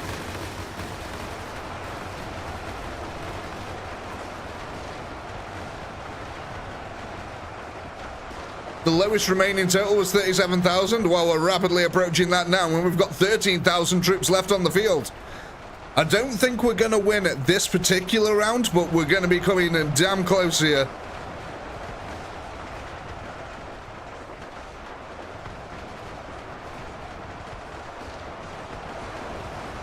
Sorry, ladies and gentlemen, I just need to be right back a second here. I'm going to leave it just over here, because you might be able to see most of the battlefield. Yeah, we should be able to see most of the battlefield here. Right, sorry, ladies and gentlemen, back in a second.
Sorry about that, folks. We're back here. How are we getting on? Oh, Jesus.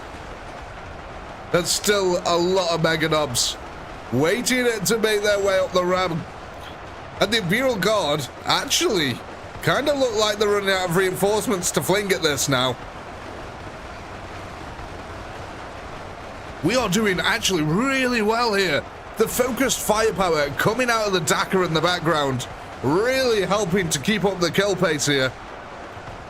The Orkies trying to mount their assault up to the top of the ramp, but just the weight of numbers that the Imperial Guard are throwing at this is slowing down progress and hampering it. Looks like the Imperials are trying to push out of the area here, but they have been met by a new wall of Dakar greeting them on this side. How's the main assault line getting on? Are we finally starting to make our way through? No, there's still a bunch of Kriegers rooted in place. These guys are going to be difficult to dislodge here. You can see that the Mega Nobs are trying to pile their way up to the top. But again, the narrow filters of the fortress here really starting to work against them. And don't forget, ladies and gentlemen, you've still got the hardest portion of them all to go, yeah? We've still got a group of Kriegers lodged in over this side across the narrow bridge. Now, there is the chance that you can go across that way, but we'll have to find out what happens.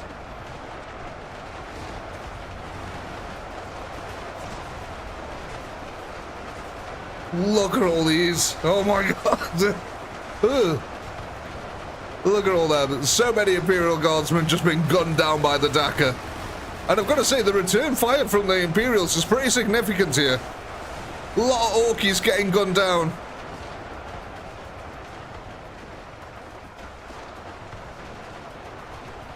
Yeah, there was a single dead knob. So, the corners of the fortress here, every now and then a unit can sort of hit that and clip up to the top. So, probably what's happened is, yeah, look, you can see a bunch of them have ran across the top to try and engage.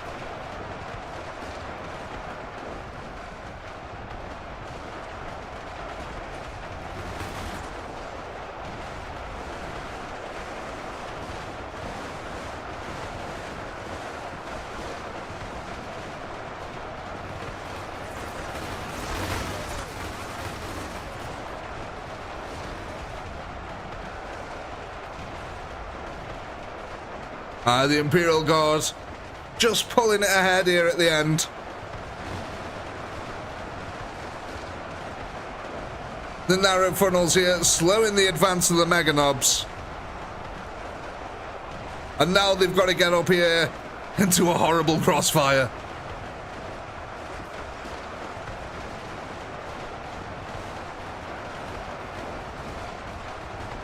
We just look at the main court, one of the main courtyards down here. Look at this. Just littered with bodies. The whole place is just littered with corpses. Oh, the whole place is just littered with corpses.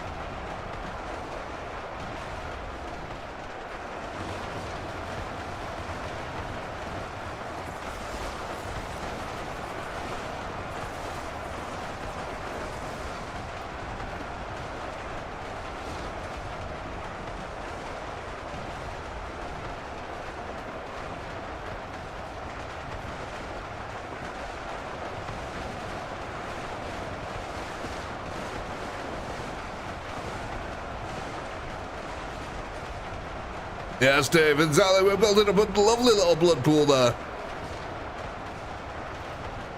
You see the Imperials now bringing their reinforcements back across through the center line here, down into the courtyard again.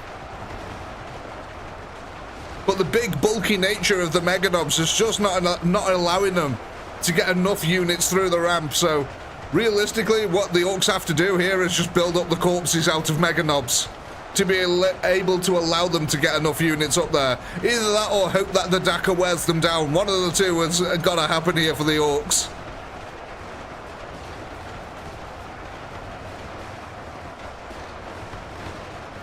See, this is the only problem with spamming nothing but the Mega Nobs, ladies and gents.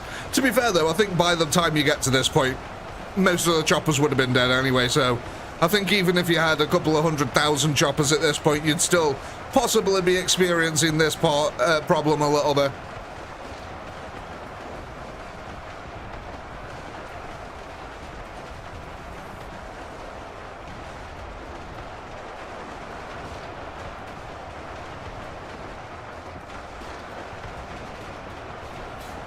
Well, there is a happy medium between the two, Jordan. Storm Boys. Storm Boys have more health than the regular choppers. They do slightly more damage.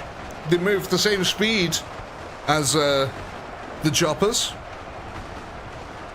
Of course, they don't have the high health pools of the Mega Knobs. But they're still pretty tough.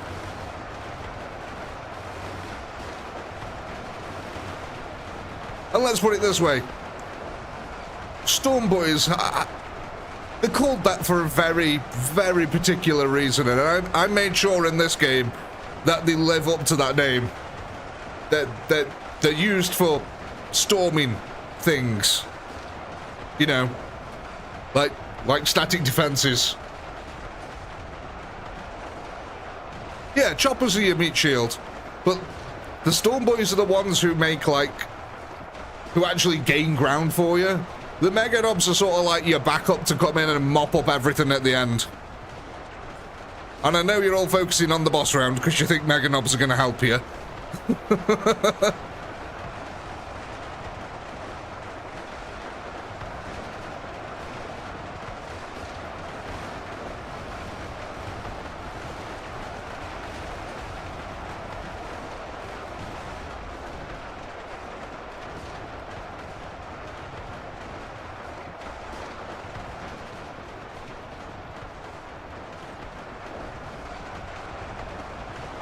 Let's have a look at, just as a quick thing here.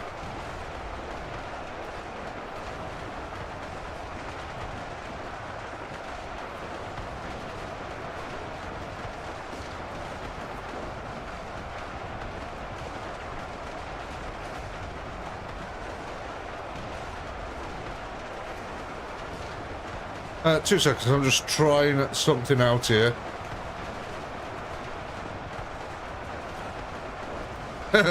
Right.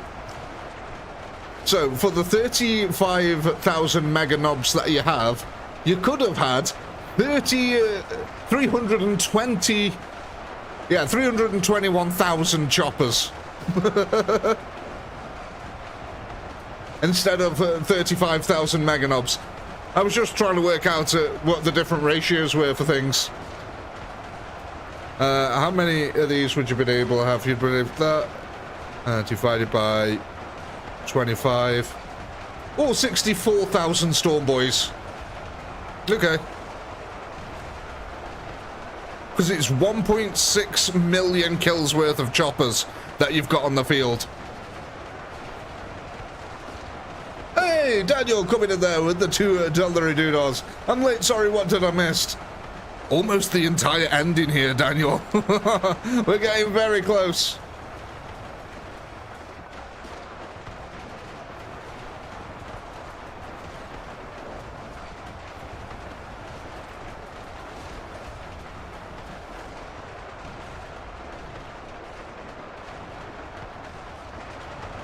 I'm just really interested why you all think knobs are going to help you against the boss round.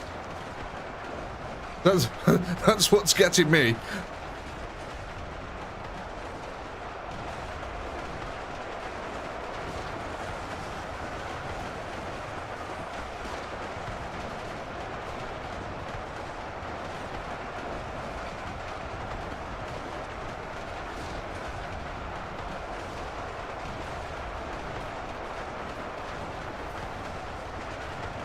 Two to one ratio, I know, it's getting pretty close.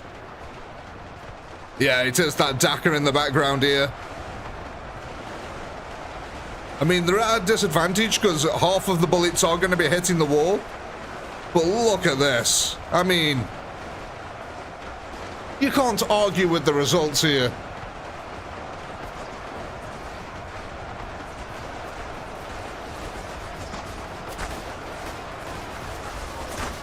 Two in the morning?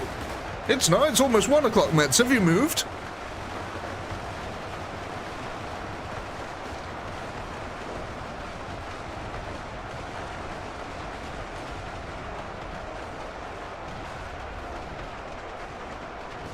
Shifty, maybe it's not the boss that's OP, but maybe it's the terrain.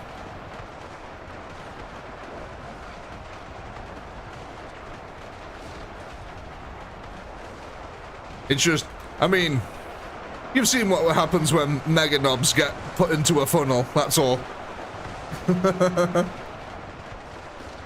Clocks change at, oh, right.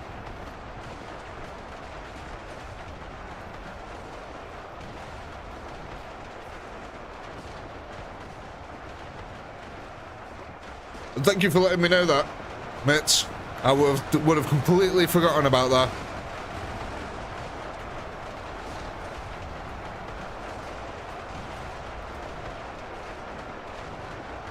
Yeah, I would have totally forgotten about daylight saving. The good old Gregorian calendars, eh? Requires manual adjusting every now and then so it works properly. To be fair though, no one's come up with a better system yet, so... Oh, I would have missed it, Daniel, yeah, but thankfully, I live in a digital world where it all happens automatically, so I don't have to keep track of it, per se, but it's just useful to know that, because otherwise I probably wouldn't have noticed and would have cut an hour less sleep than I normally would have.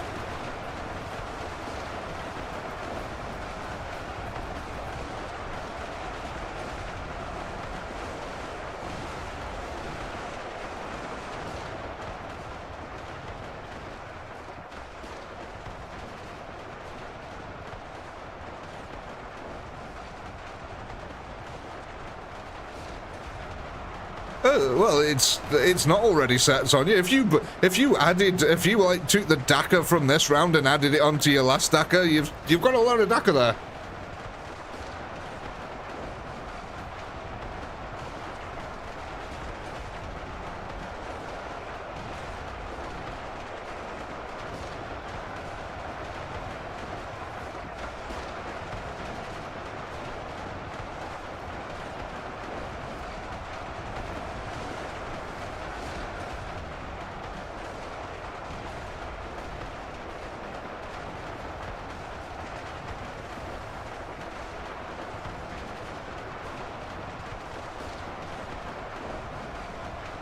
Man, this is a fair old exchange we're having here, isn't it? Look at all the DACA. Have all the rest of the Imperial Guard from the foot. So what have we actually got left then? So we've got a bunch of Kriegers that are still set here. Did we manage to clear out the Kriegers on this side? No, we didn't. So we've still got a bunch of Kriegers at the front. We've got the Kriegers on the fort wall over that side. Did we clear out this? We cleared out most of this back wall here, and then that means that we've still got two sets of Kriegers set in these positions up here.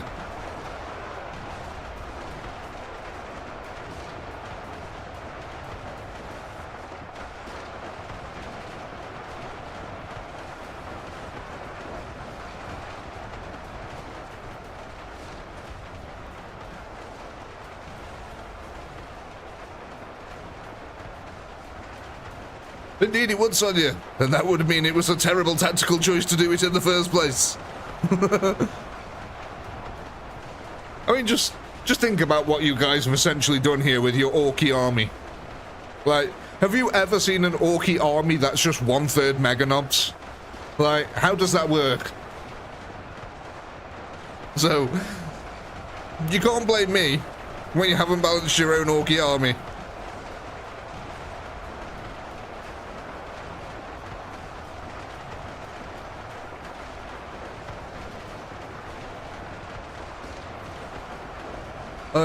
At least, probably, I would say 2/3 of the votes for the entire time that we've been doing this campaign has been for meganobs, I would say.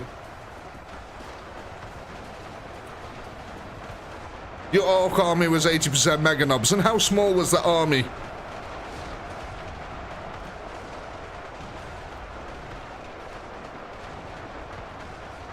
Probably relatively small compared to a normal ORK army, right? Was it 2 points a shooter or something like that? I would imagine one of them knobs was probably at least 20 to 30.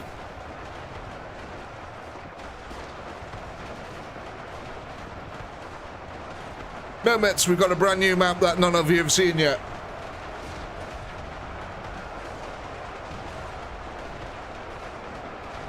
I think that's 100% true, Fig Jam.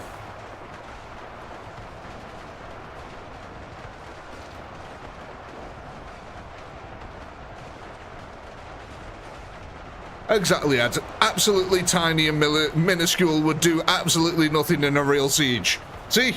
You call it an army, I call that a tiny squad.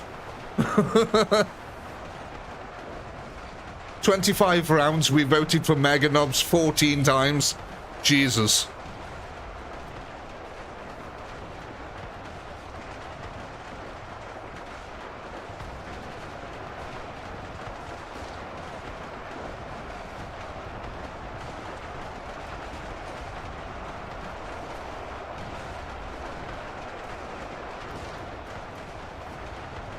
It's not an army, Ed. You can't call 30 people an army.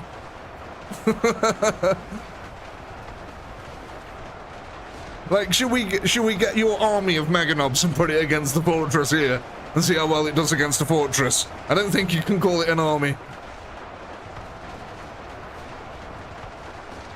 A warband, yeah, maybe even warband's pushing it a little bit. Like I said, a squad. I'd call it a squad. 30 knobs. It's just a group of knobs. It's a squad.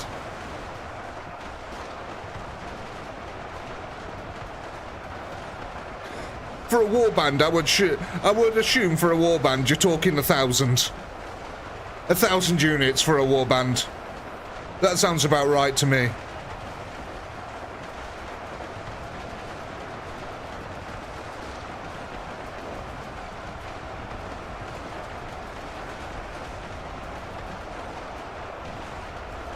It's kind of the whole point though, Sonia. In war, you don't know what you're going to face against, so you have to balance your army to be adaptable to go against anything.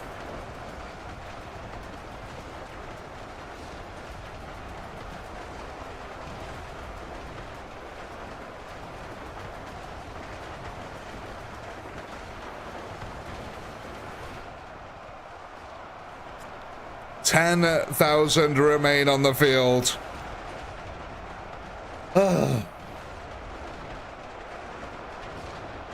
Right, ladies and gentlemen, there's your poll. Go ahead, vote. What are we adding to the war next?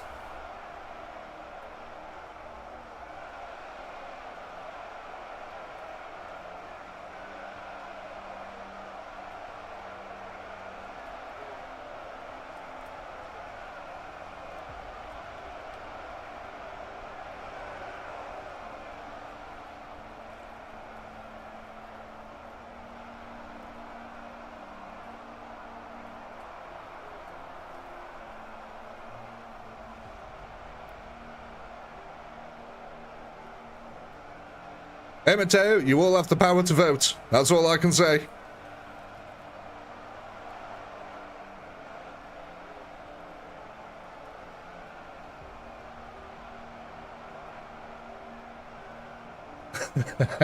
Dave.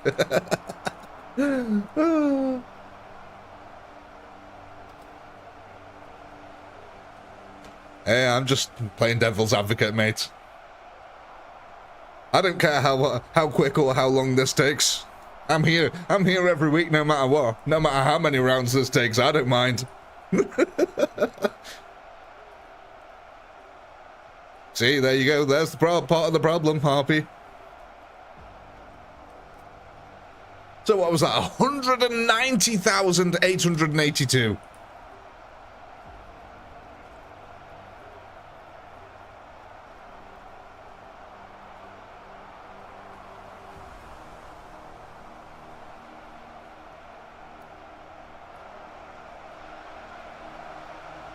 I don't know, Dave. What can I say? I just like going against the culture. Doesn't matter what it is. I just like going against it.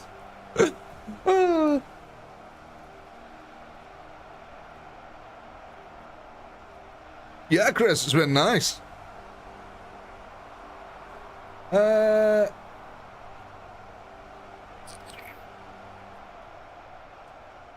Right. Oh my God, Storm Boys won that. Excellent. I can't even remember the last time we bought some Storm Boys. Like, I think it was at the very start of this, maybe. I don't know, it's been a very long time.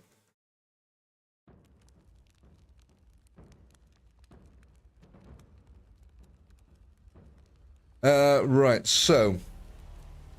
Storm Boys, we've got about 14,000 of them at the moment.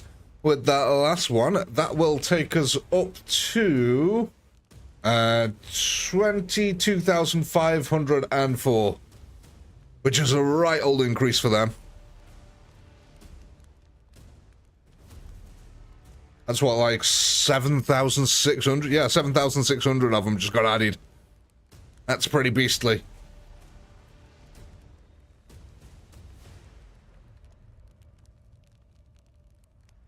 Round 5, Stream 1. Oh, Jesus, that was when we last bought them. So you've only bought one set of Storm Boys this entire... The entire stream, only one set of Storm Boys has been bought, and we've just only bought the second one. Oh dear. Oh dear, oh dear, oh dear. The Storm Boys have they've been left out. Oh, the poor zoggers. Right, let's go. Let's see how this goes.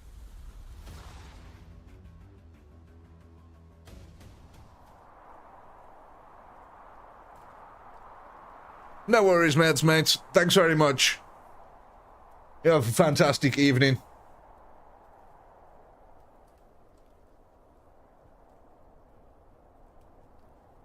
Can we run this round with a higher speed? Oh, Sonia. As soon as you invent the time machine, I will let that happen. There is no speed control settings in this game, Sonia. None whatsoever. Well, no, that's a lie. I can make it go slower. You can't make it go faster.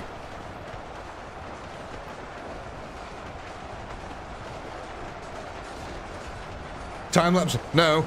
The time-lapse is me sat in front of my computer for 20 minutes watching the screen and not moving the camera, then going into the editor, editing the footage and speeding it up. That's how the time-lapses in this game happen. Every single time-lapse you've ever seen was recorded in real time and then sped up in an editor.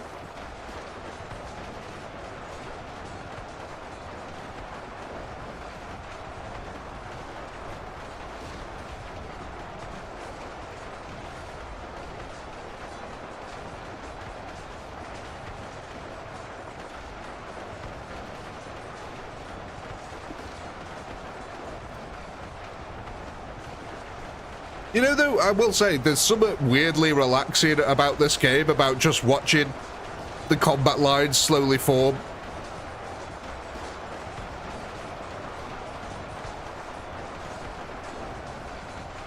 Oh, Sonia, I wish it was. I really wish it was part of the game. There's some time-lapse sections in my videos that are 40 minutes long, and then I'll edit them into the video, speed them, put the footage up by like 1,000%, or something like that, and yeah, it'll last about 30 seconds in the video.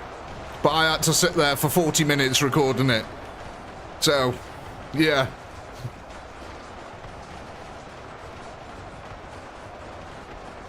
I don't think there ever will be a speed up function in this game, simply because of how the AI works.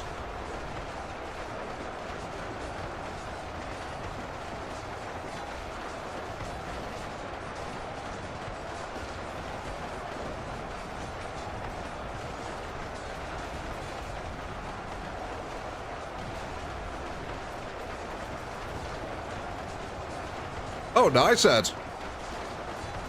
You see, again, going back to what I was talking about earlier about TV programs and stuff, as cool as much as I'd want to watch a Warhammer thing, I don't think I'd ever actually sit down and watch a Warhammer series.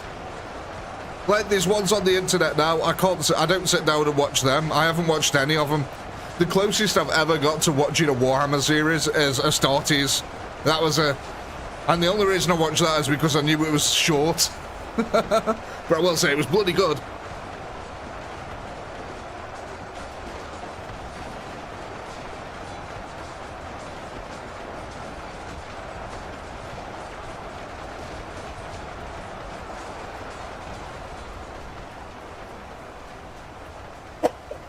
Oh, sorry, folks.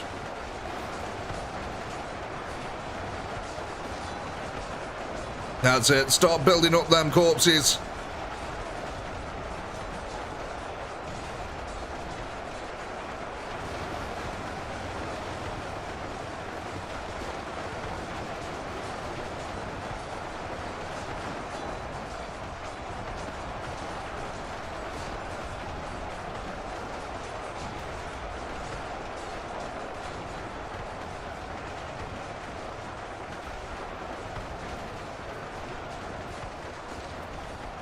You see, Ed, I've always said that if they were going to do a Warhammer show, what it would have to be, it'd have to be set based on the Inquisition, investigating signs of chaos, and it'd have to be in a Blackadder style, like a comedy, basically. And I think that's the only way that Warhammer could truly, like, I can't see that, because there's just no way they can do it justice otherwise. It'll be CGI crap. You know what I mean? They won't be able to hire enough actors. The set pieces will all be CGI. So the only way that I think that you could truly get a really decent Warhammer 40k thing would be Blackadder inspired in terms of writing and comedy, and it'd be set around the Inquisition, investigating sources of chaos on ships and things like that. More like a, you know, sort of an X-Files kind of program. And I think that'd work because it'd translate perfectly to the world of TV. Whereas if you start doing it on Space Marines and the Imperial Guard, there's gonna come a point where you've got to have the set pieces, and the set pieces are gonna look crap. Let's face it, they're gonna look crap. They just are.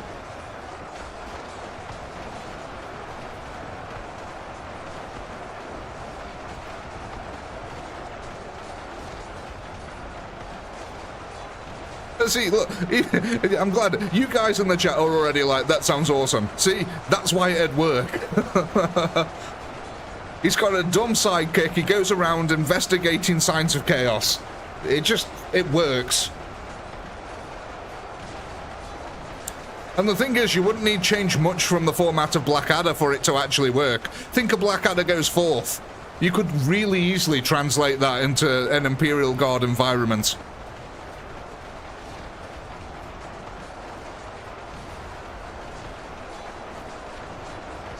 But yeah, that's my only worry about anything Warhammer related, is the set pieces.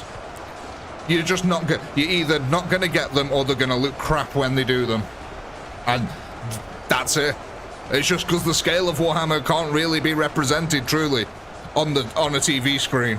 It can barely be represented in this video game. So if this video game that holds up to 20 million units at a time can barely represent a Warhammer battle, how the heck are they going to do it on the big screen?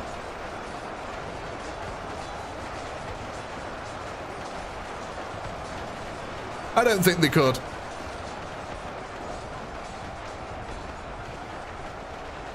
Like, I know you say, people are probably thinking, oh Lord, like, if you think of all the massive major battle scenes that you've ever seen, I would say a good 80 to 90% of them are all set in ancient times or medieval periods, where there's no laser effects, no giant mech walkers, like hundreds of mech walkers, there's no massive CGI explosions, because each one of them costs so much money to develop in CGI that it's just infeasible to do large-scale battles like that. Unless it's like, I mean, you're talking a gigantic blockbuster movies. Like, if you look at Starship Troopers, that was a blockbuster movie, and even that couldn't do large-scale galactic battles. Star Trek can't do it. You know, nothing can really do it.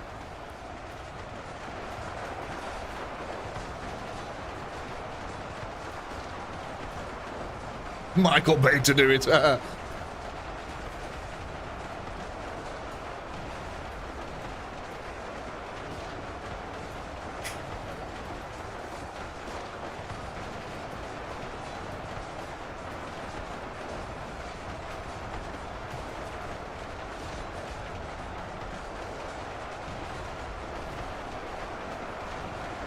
I just think Games Workshop need to stop pushing Space Marine so much. I think if they started pushing more of the Imperial Guard angle, people would be able to relate to it a little bit more.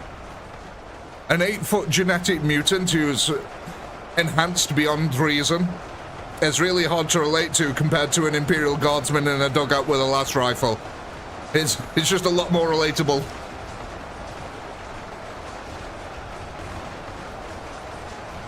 James Cameron's Warhammer 40k. Jesus Christ, I already like the sound of that.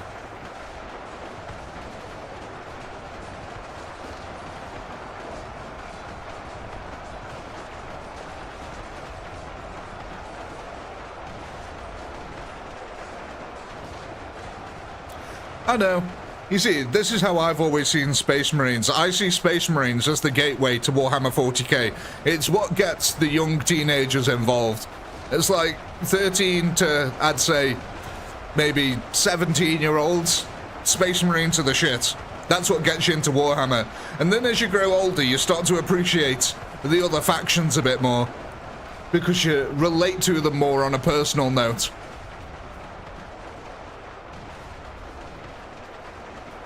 I don't know. I would gauge. This is just how I feel about it. I've got no evidence or no actual theory to back this up, but I would gauge that people don't have strong emotional ties to Space Marines. Like, say in the same way that people had ties to, like, someone like Commissar Yarrick. You know what I mean? I think people could relate a lot more to someone like Commissar Yarrick than they could like Don Rogel or something like that, you know? I don't know. I think that's how I feel about it. But I don't know whether that is actually true. Like, I think people gave way more of a shit when Commissar Yarrick was killed than they did about any of the Primarchs, to be quite frank.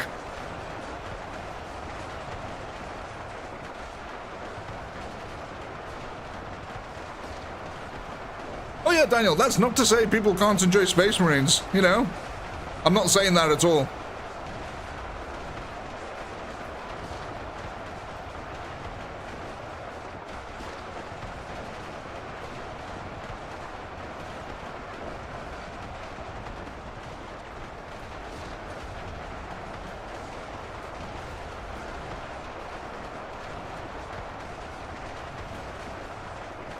Oh, Tank Girl, yeah, I know, right? I think that war went on for like 50 years or something like that.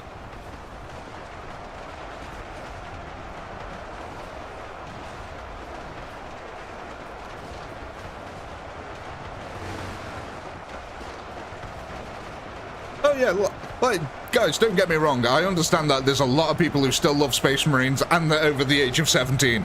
I totally understand that. Got no problem with it whatsoever.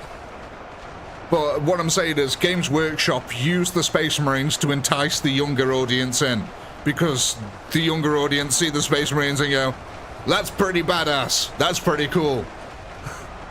But I'm saying, as you get into Warhammer and you start growing up with Warhammer, you actually start finding a faction that you relate to more on a personal level, rather than it just being cool and badass. Now, that might happen to have been the Space Marines that you ended up relating to, perfectly fine. But I think you'll find that a lot of players do tend to gravitate away from Space Marines once they really start getting into Warhammer. Dude, like, I've got two friends who still play tabletop and stuff like that. They're both into Space Marines, love them, so, you know. I guess it's just, I've always been a guardsman. That's my thing. I walked into a Warhammer shop when I was like, I think, how old was I? I must have been 11, I think, at the time, when I went in there. And they put Space Marines in front of me. I didn't like them. And I saw the Imperial Guardsmen, and I was like, look at that, they've got a big cool tank. That tank's got a turret on it the size of my house. I like them, they're cool. And that was me. I was sold on the Imperial Guardsmen from then on. So perhaps it's a bit of bias coming from me against the Space Marines, because I like Guardsmen and I just feel sorry for the Guardsmen all the time.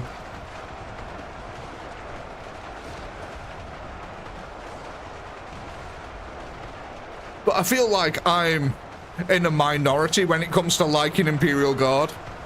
I don't feel like there's many people who actually enjoy the Imperial Guard army. And there's a surprising amount of people who play Tyranids. Like, I don't know why. I always expected Tyranids to be one of them armies that people stayed away from because they can be annoying to paint. But no, there's a surprising amount of people who play Tyranids.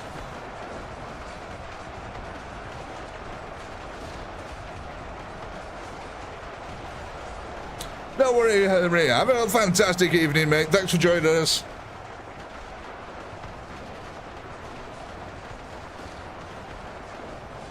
Chris, that's exactly who I got into straight away. The first box of units that I ever bought was a box of Catchin Jungle Fighters. 20 models. Came with 2 flamers. That was the very first thing I ever bought. And back then, the Catchins weren't allowed tanks in their army. So after that, I got myself 2 Sentinels. But yeah, then, and I've learned recently that apparently, no, the Catchins are just allowed tanks now. Because apparently, you know, the Death World has suddenly cleared up and allows tanks. Don't know how that works, but, you know, ruin my childhood, why don't you, Games Workshop? Thanks.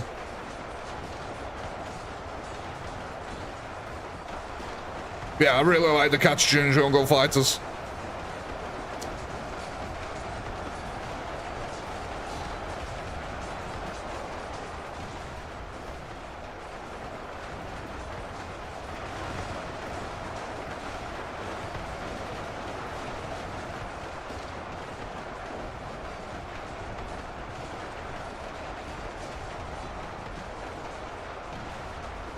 Oh.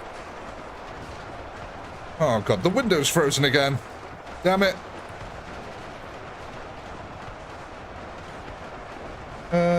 Let's see.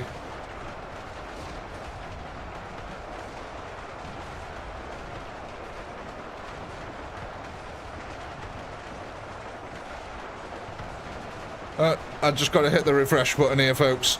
It's all gone pear-shaped from my end. I don't know why YouTube keeps doing that. It's like the window freezes.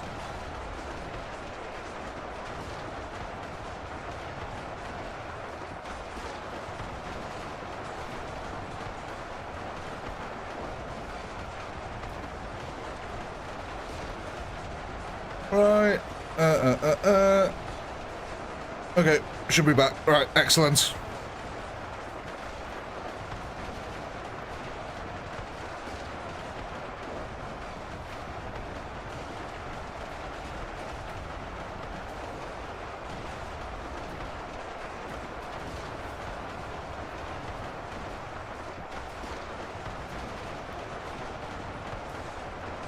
First fantasy army that I bought was the High Elves. And then I found the High Elves really annoying to paint, so I bought Empire. And I found them really annoying to paint as well, but I ended up sticking with the Empire troops. Because I found, what was it, Nul? N-U-L-U? Nulu? I never knew how to pronounce them. But they were just basically all black and used a load of guns, so I ended up painting my entire Empire army in their colours. Is it Nulu? Nulu? Yeah, I don't know. N-U-L-U. That's all I remember.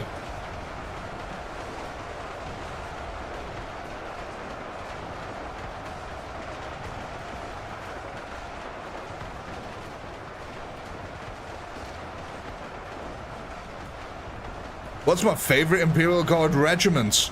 Oh.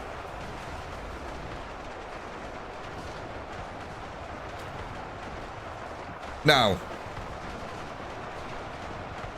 from the stories, the Tanith first and only. Gaunt's Ghosts, right? But officially, the Talon Desert Raiders.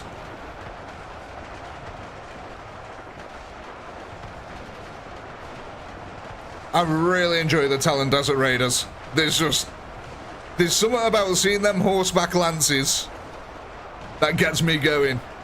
They remind me of Kriegers. They're like the Kriegers of the desert. That's what the Talon Raiders remind me of. They are the Kriegsmen of the desert.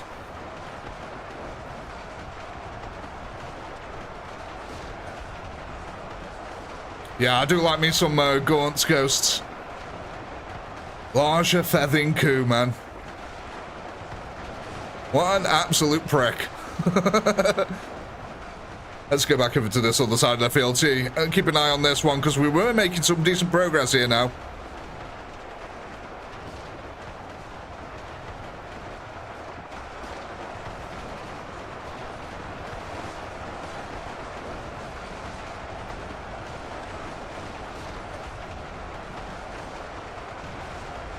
I don't think it was exclusive to them, Ed. I'm not sure about that. Pretty sure the Talon Desert Raiders had horsebacks with lances. But yeah, I did always just see them as the Kriegsmen of the desert.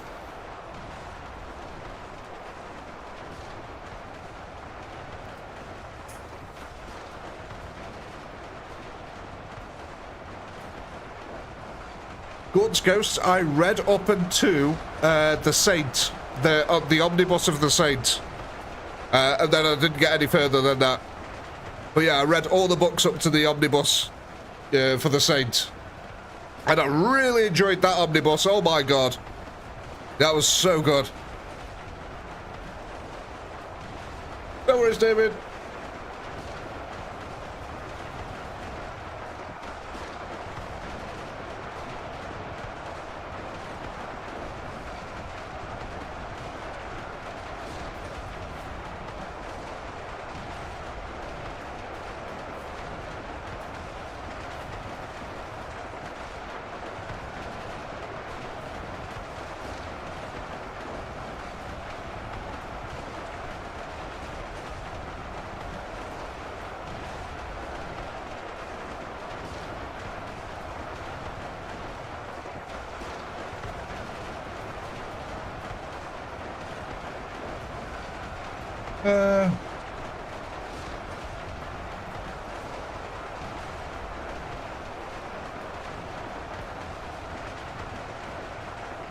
I don't think that's right, Ed.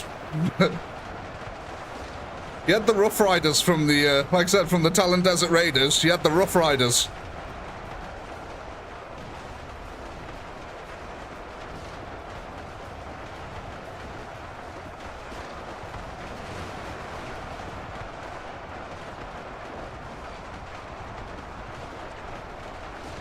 No worries, Dave. Thanks for joining us. Have a good evening, mate.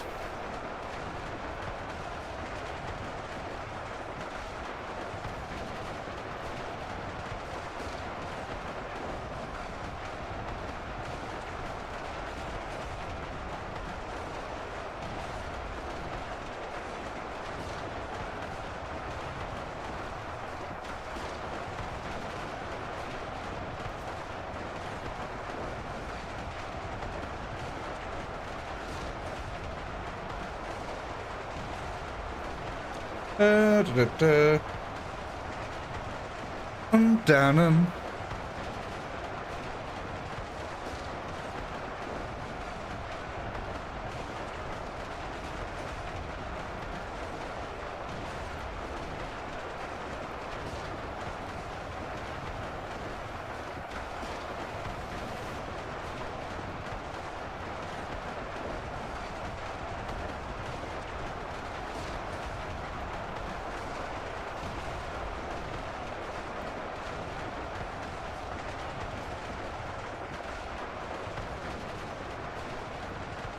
Yeah, we seem to be doing pretty well. 61,000 left, 30,000 still attacking.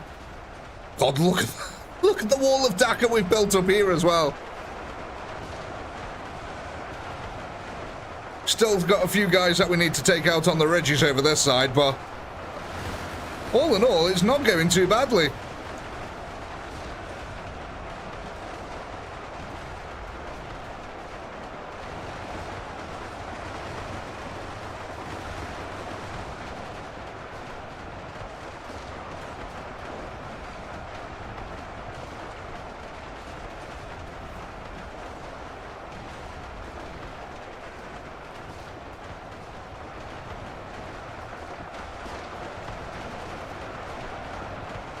Oh, we've made it. We're at the ramp. We're here once again. Did we have about 30,000 last time we got here? I think we did, didn't we? So it's all about clearing out these upper reaches here and being able to push past this first defense. See, this seems to be a little bit of a problem for us over this side at the moment.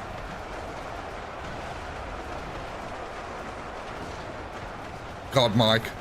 I don't know how you have the stamina, mate.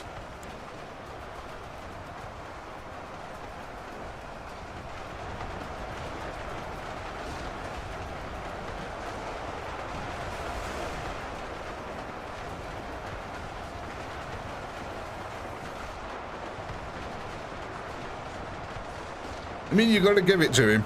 We're 2.5 hours into the stream and he's still telling jokes.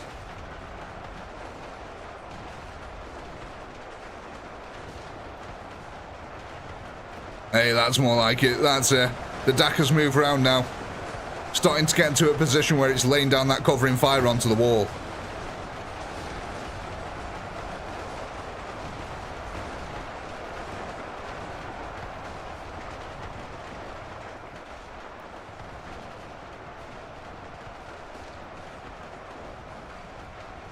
He might well be, Voss. He might well be. He might be the first human joke bot.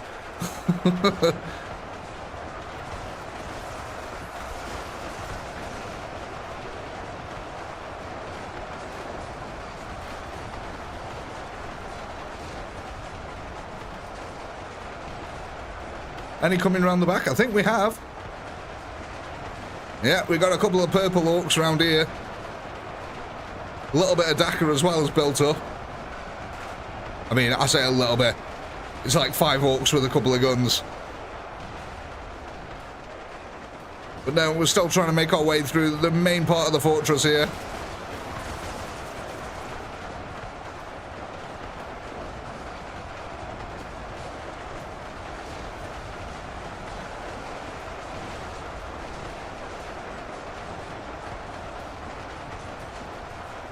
Oh, look, there we go. We're finally breaching the courtyard here. The question is, are we going to have enough units to do it this time? Last time, this is where we ran out of steam. Hopefully now we have enough units, because it looks like a lot of the firepower from this side of the fortress is still being diverted at the central promenade, which is good. We have now breached the entirety of the courtyard on this side. So hopefully this should give these guys everything that they need to be able to push up and into this. I mean, that's still a lot of firepower being focused on them. But yeah, oh, look at this. We are making damn good progress in the courtyard here. I think we will clear out this area. Which is good, because we didn't do this last time.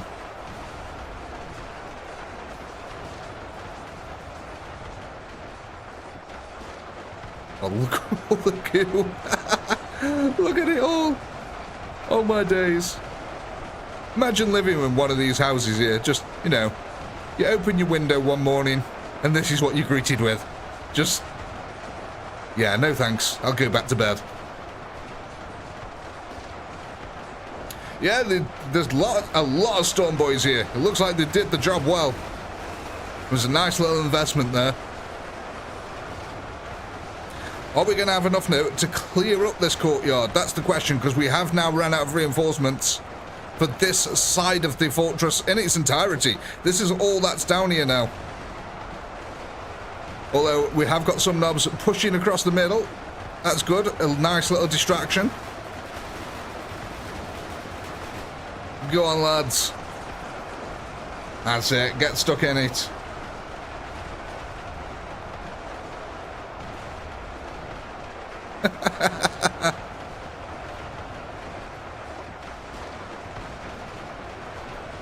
Again, though, look at that. We took out all the multi-lasers pretty early on. That's good.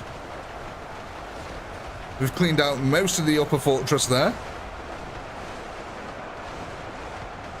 We just got to basically wait for this Dakka to make its way around the corner now.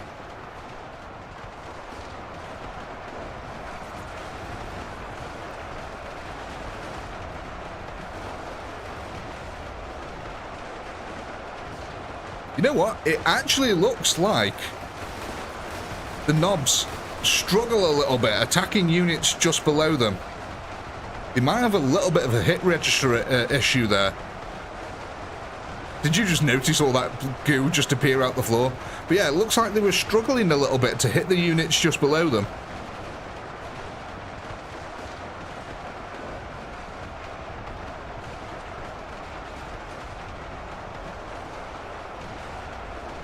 There we go. The Mega Knob front coming in.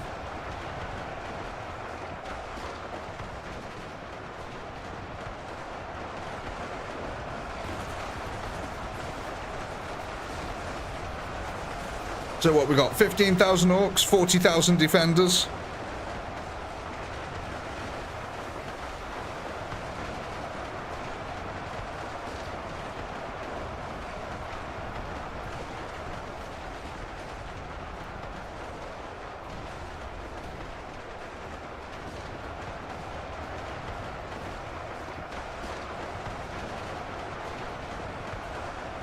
Oh, but we are starting to clear this area out finally. Sadly, we didn't clear out that courtyard. Still a little bit of Dakar left here, but it's all getting cleaned up now.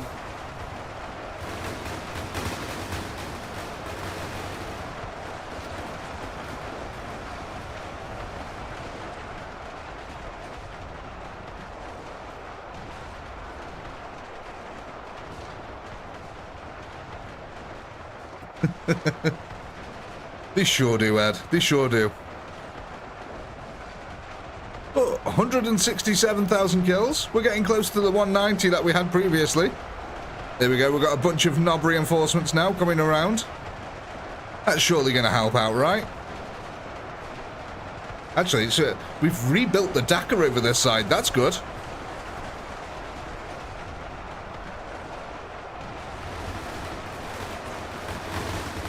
See, at least on this side a little bit, we can pile up the Imperial Guard corpses to help get up the ramp. But again, we're just not piling up, just not enough of them. Yeah, pretty much all the rest of the defense now is done. Nice. So we just got these guys to clear out on the front, and then we're done. At least at the front portion of the base.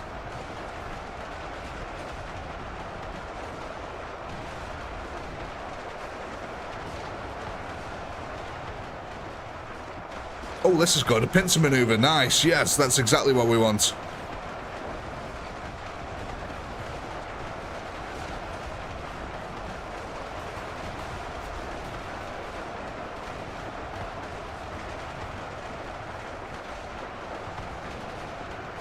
Let's go back to the main walls over here.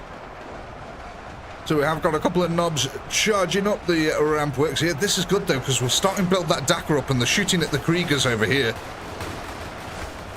There we go, finishing off at the last remaining troops there. Oh man, the numbers are getting stretched thin though now.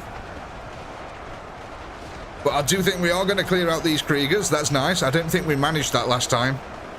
Yeah, I don't think we did that.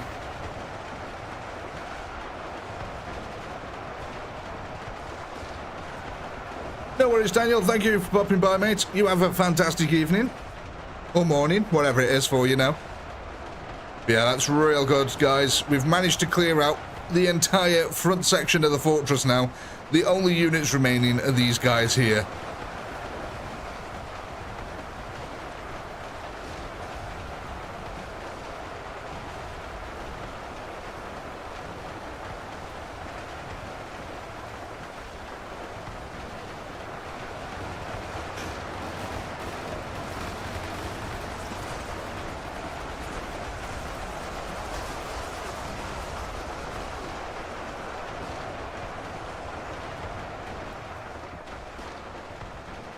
Look at all that glorious Dakar.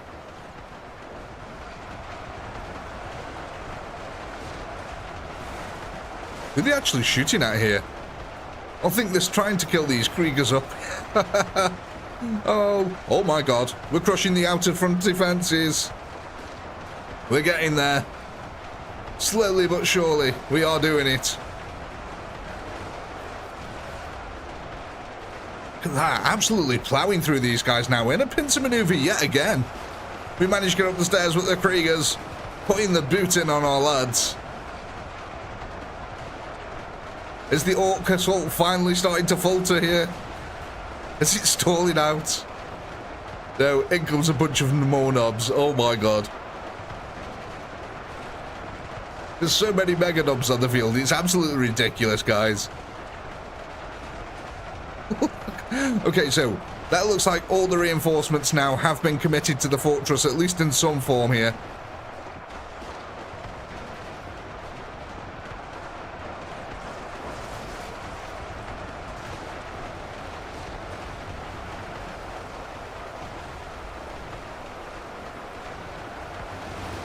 Oh, it looks like we've got more Kriegers, more Imperial conscripts coming out for a counter-charge. That's excellent. We can add them to our earthworks here. Just allows our orcs to get up there a little bit faster, piling up them corpses. So at least we're starting to push units now into them rear lines. That's a good thing.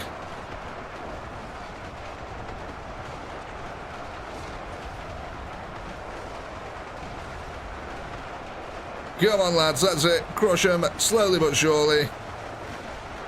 A vice-like pincer maneuver. What are these guys doing back here? Why are you all just standing around?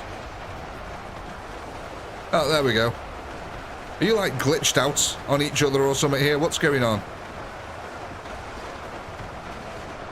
Oh, there you go. It was one orc blocking them all. Typical.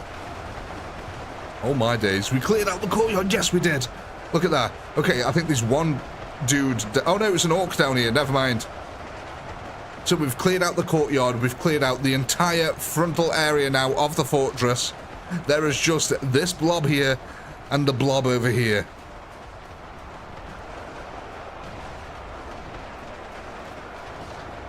We're doing it, ladies and gentlemen. Bit by bit, look at this. They're even going across the rooftops. Oh, that's brilliant. I mean, he's deadly, but he's brilliant.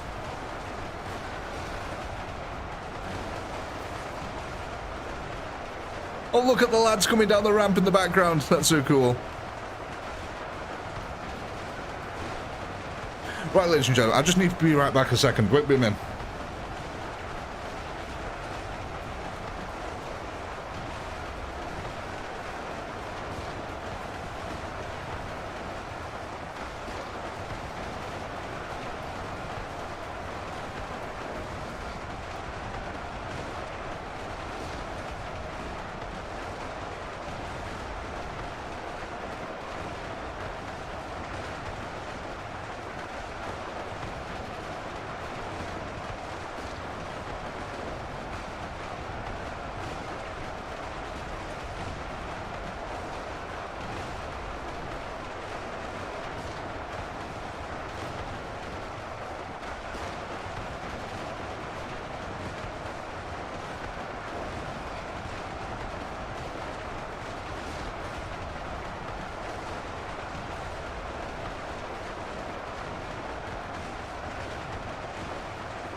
I'm back, ladies and gentlemen. Sorry about that. How are we getting on here? what, 7,800 orcs remaining, 15,000 Imperial defenders. I don't know, ladies and gentlemen, this is getting tough. I did say this last area of the defense would be really hard to crack. There's just very little ways for you in which to get to it, and a lot of overlapping fields of firepower.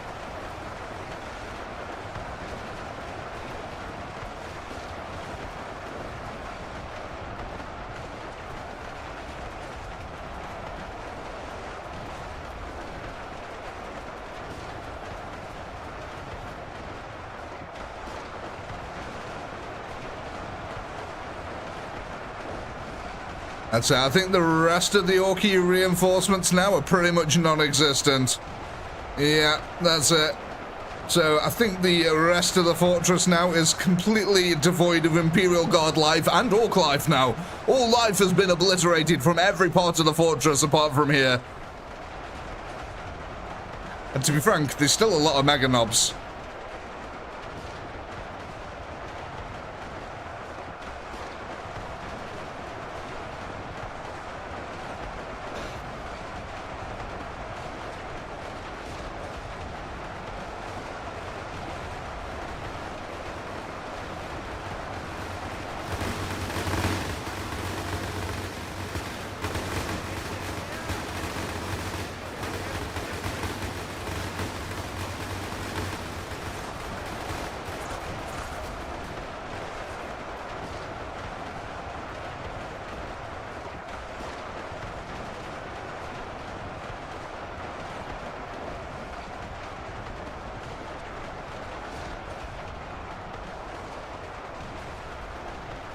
So, ladies and gentlemen, at the end of this round, we probably are going to be ending the stream, which means, yes, we are going to have to continue this fight in next week's stream. However, what I will do is at the end of this, I will give you a preview of the map on which you'll be fighting the boss.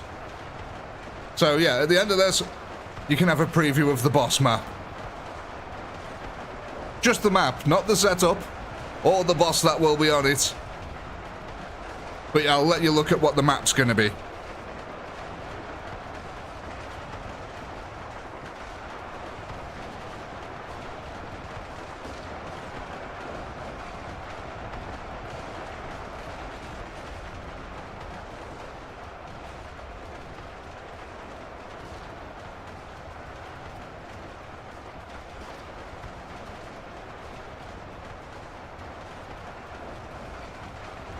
Looks like the Imperial Guard pulling ahead ever so slightly in terms of kills now.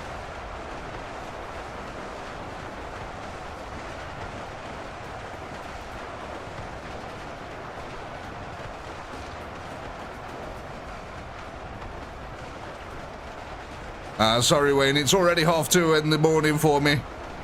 Rapidly approaching 3 o'clock in the morning. I need my beauty sleep.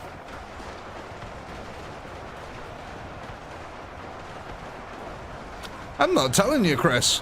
You never know what you're going to be fighting in war.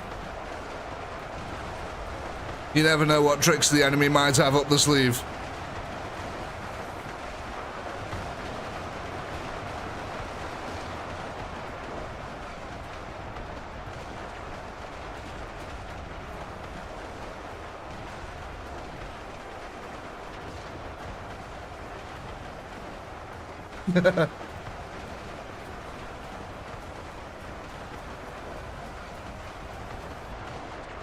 You know what, though? I will say this. These last 6,000 orcs are really holding on. And we're actually starting to claw back that kill counter from the Imperials. That's kind of insane. What we really need to do is for the Daka to be able to... You see, what it is there's a bunch of Kriegers here. And they're what are really causing the hurt.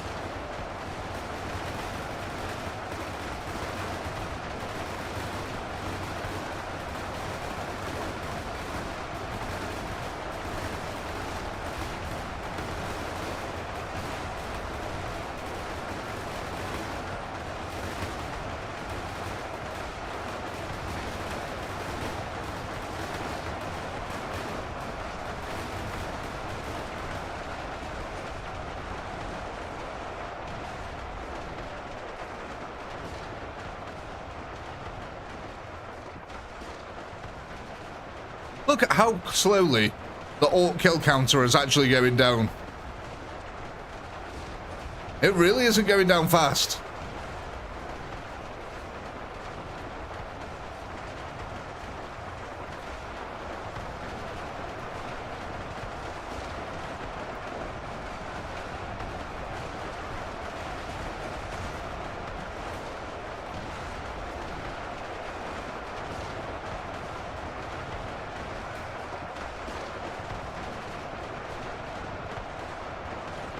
Oh, you think GG's something funny?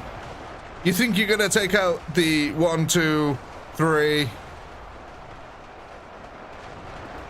4 remaining Krieger squads with 6,000 troops? I love your optimism. I truly do. Unless you mean it's GG as in it's over for the orcs, in which case I agree.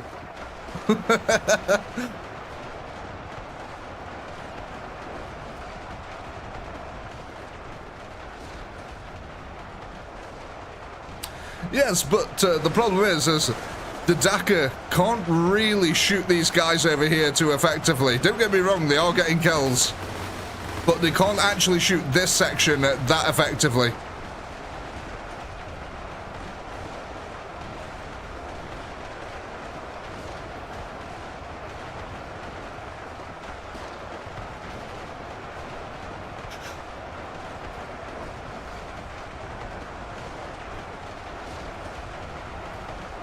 Of course, Chris, if the orcs believe it, anything's possible. God, look at all that smoke when the orcs shoot, though. Oh, that's brilliant. Just a cloud of death.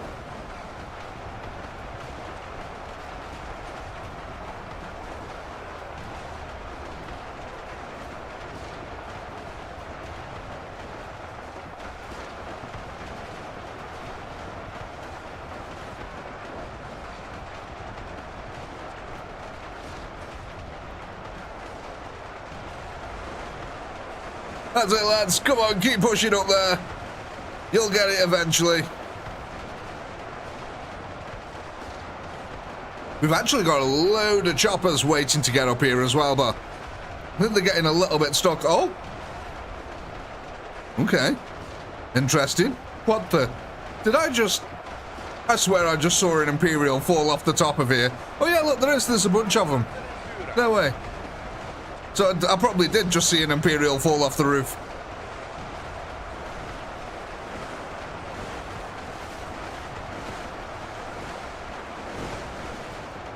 We are starting to make a little bit of headway here, though. Look at this. The Orkies here is starting to get a bit of a foothold going. We've even got a little bit of Dakar up here. Look at him hiding behind the ritual bowl, providing covering fire.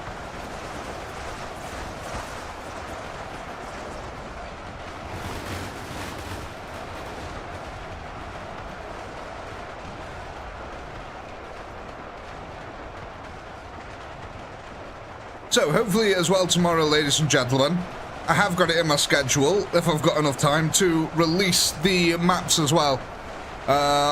Hopefully, I'm going to be releasing the Blood Aqueduct map and the Pits map. So, hopefully, as long as I've got time tomorrow, I'm going to release both of them maps onto the Steam Workshop.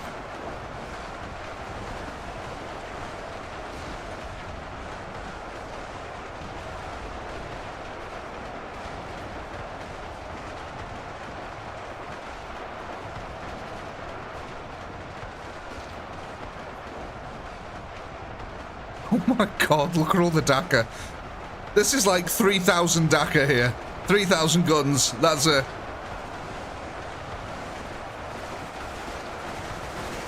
Look at, like, the smoke and the noise down here is unbelievable.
Yes, Giraffe, I have, yeah. I have found a way to do it.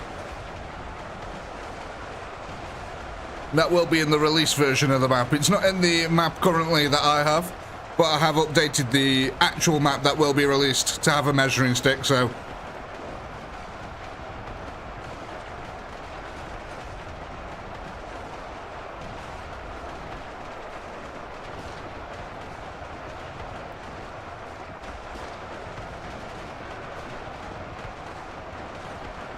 See, the problem is we do get a little bit of overlapping firepower coming down from these guys.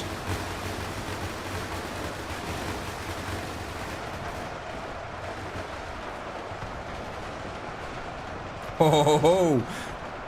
I haven't got the pole ready. Oh no, I did get the pole ready. It's just that my thing crashed, didn't it? So I had to reset it. Ah. That makes sense.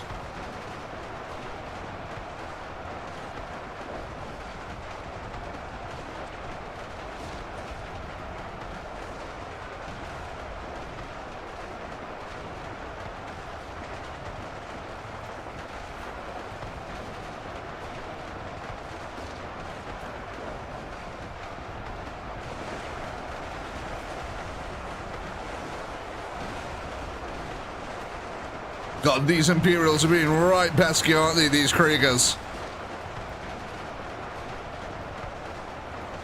Whoever set these guys to a square formation, on hold, right next to these two ramps, is a tactical genius. That's all I can say. Whoever they are, wherever they are, absolutely brilliant.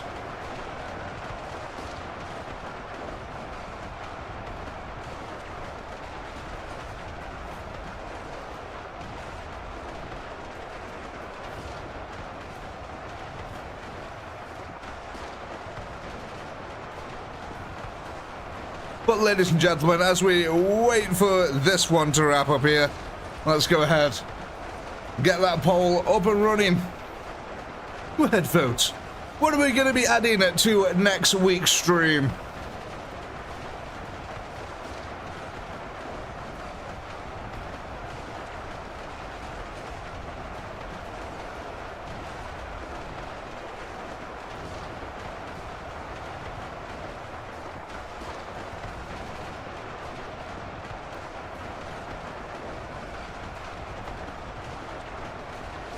I'm glad you liked it, Ed. I must admit, I've been enjoying the doing the pit videos. They have been quite a lot of fun. Just because I love zombies in this game. I've said it a few times now. They're my most favourite enemy to go against. I don't care what it is, just zombies. Zombies are fun. Something about the pale horde charging its way towards you.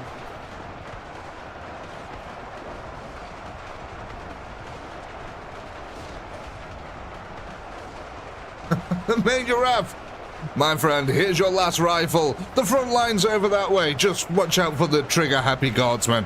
And I do believe there's even a couple of Inquisitors hanging about, so do be careful, my friend.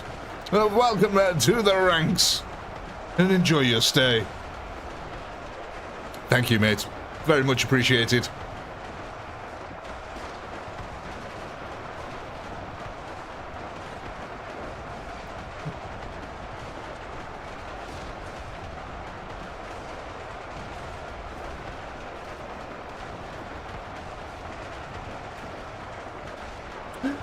Sort of, Chris. I sort of am.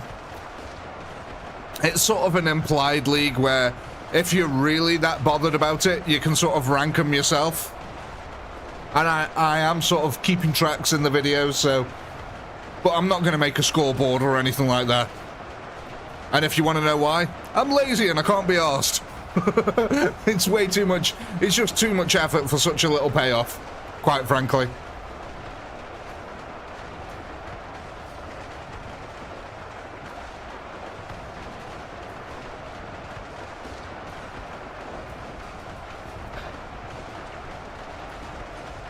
But Ed, how will you be able to tell the difference between the two teams?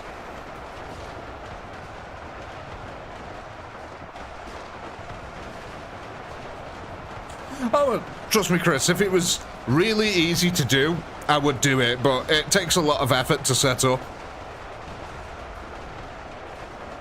And me being me, I don't want it just doing, like, in paint, looking cheesy and crap. I actually want a proper scoreboard with animation and decent design to it, so...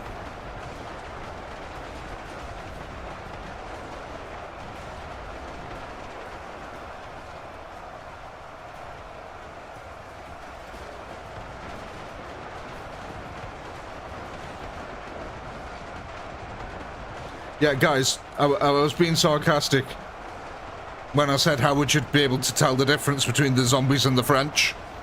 I was implying that the French are zombies, not that you wouldn't be able to visually tell the difference. Just thought I'd explain that because you're all going, you'd be able to tell because of the skins. Yeah, one's blue and one's white, but the personality. I'm joking, I love the French, for, you know, as much as an Englishman's allowed to. Which is, you know, not that long.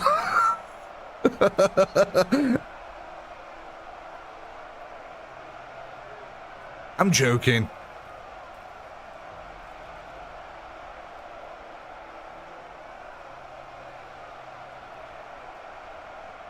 Right then, ladies and gents, let's have a look here. Looks like we're going for, what was that? Storm Boys? Was that Storm Boys? Okay, and let's get the kill counter here. 109. We're up by 1,000 extra, guys. We're at 191,000 now. 314.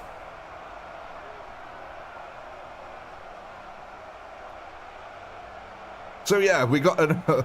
Actually, it's more like what? An extra 500 kills.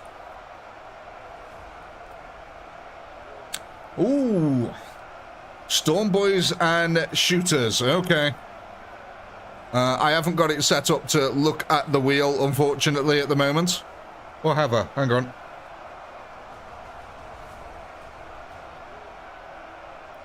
Hang on. I might be able to set it up. 2 seconds. Oh, that one there. Like so. And then if I do that, what was that then? Storm Boys. Right, so if I do this now, hopefully this will work. Yay! There we go. Alright, so we got Storm Boys and Shooters here. Let's see what we go for.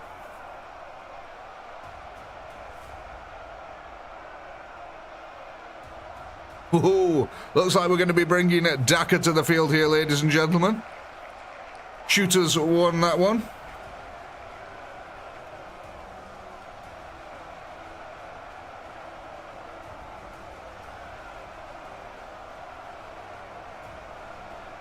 Let me just quickly go back onto here. Let's get out of there.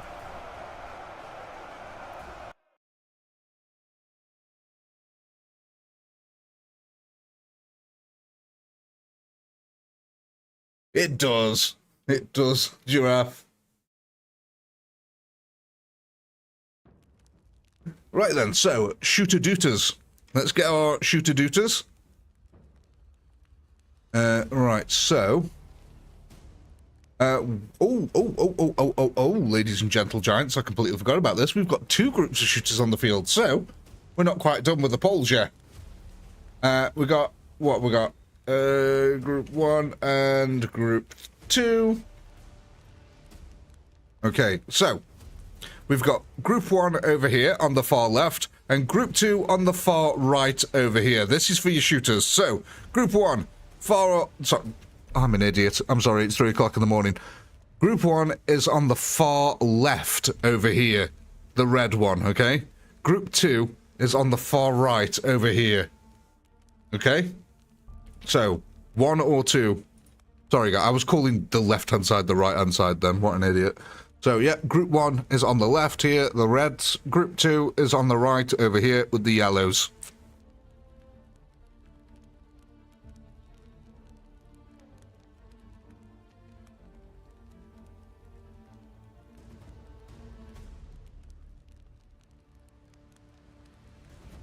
Yeah, it's red enough for me. It's red enough for 3 o'clock in the morning, Ed.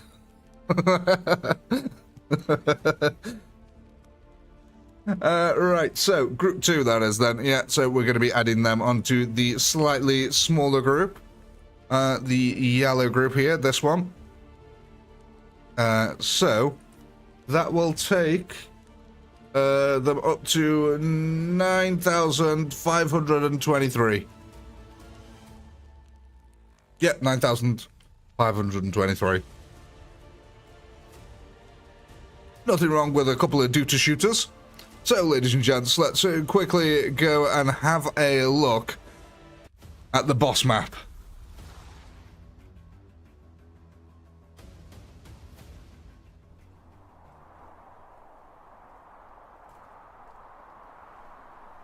Ladies and gentlemen, so yes, this will be a map that you chaps have not seen yet.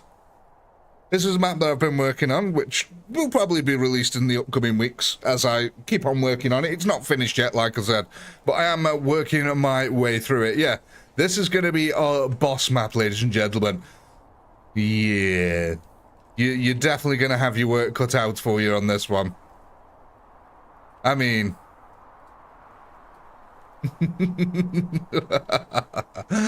oh, dear. I mean, I even built a lovely... I mean, look at this. I built a lovely little platform for the dude. It goes all the way up here. And this is pretty much where the boss man himself is going to be situated. But this map, I call it the Cargo Fortress. You guys tell why. Any idea why I would call this one the Cargo Fortress?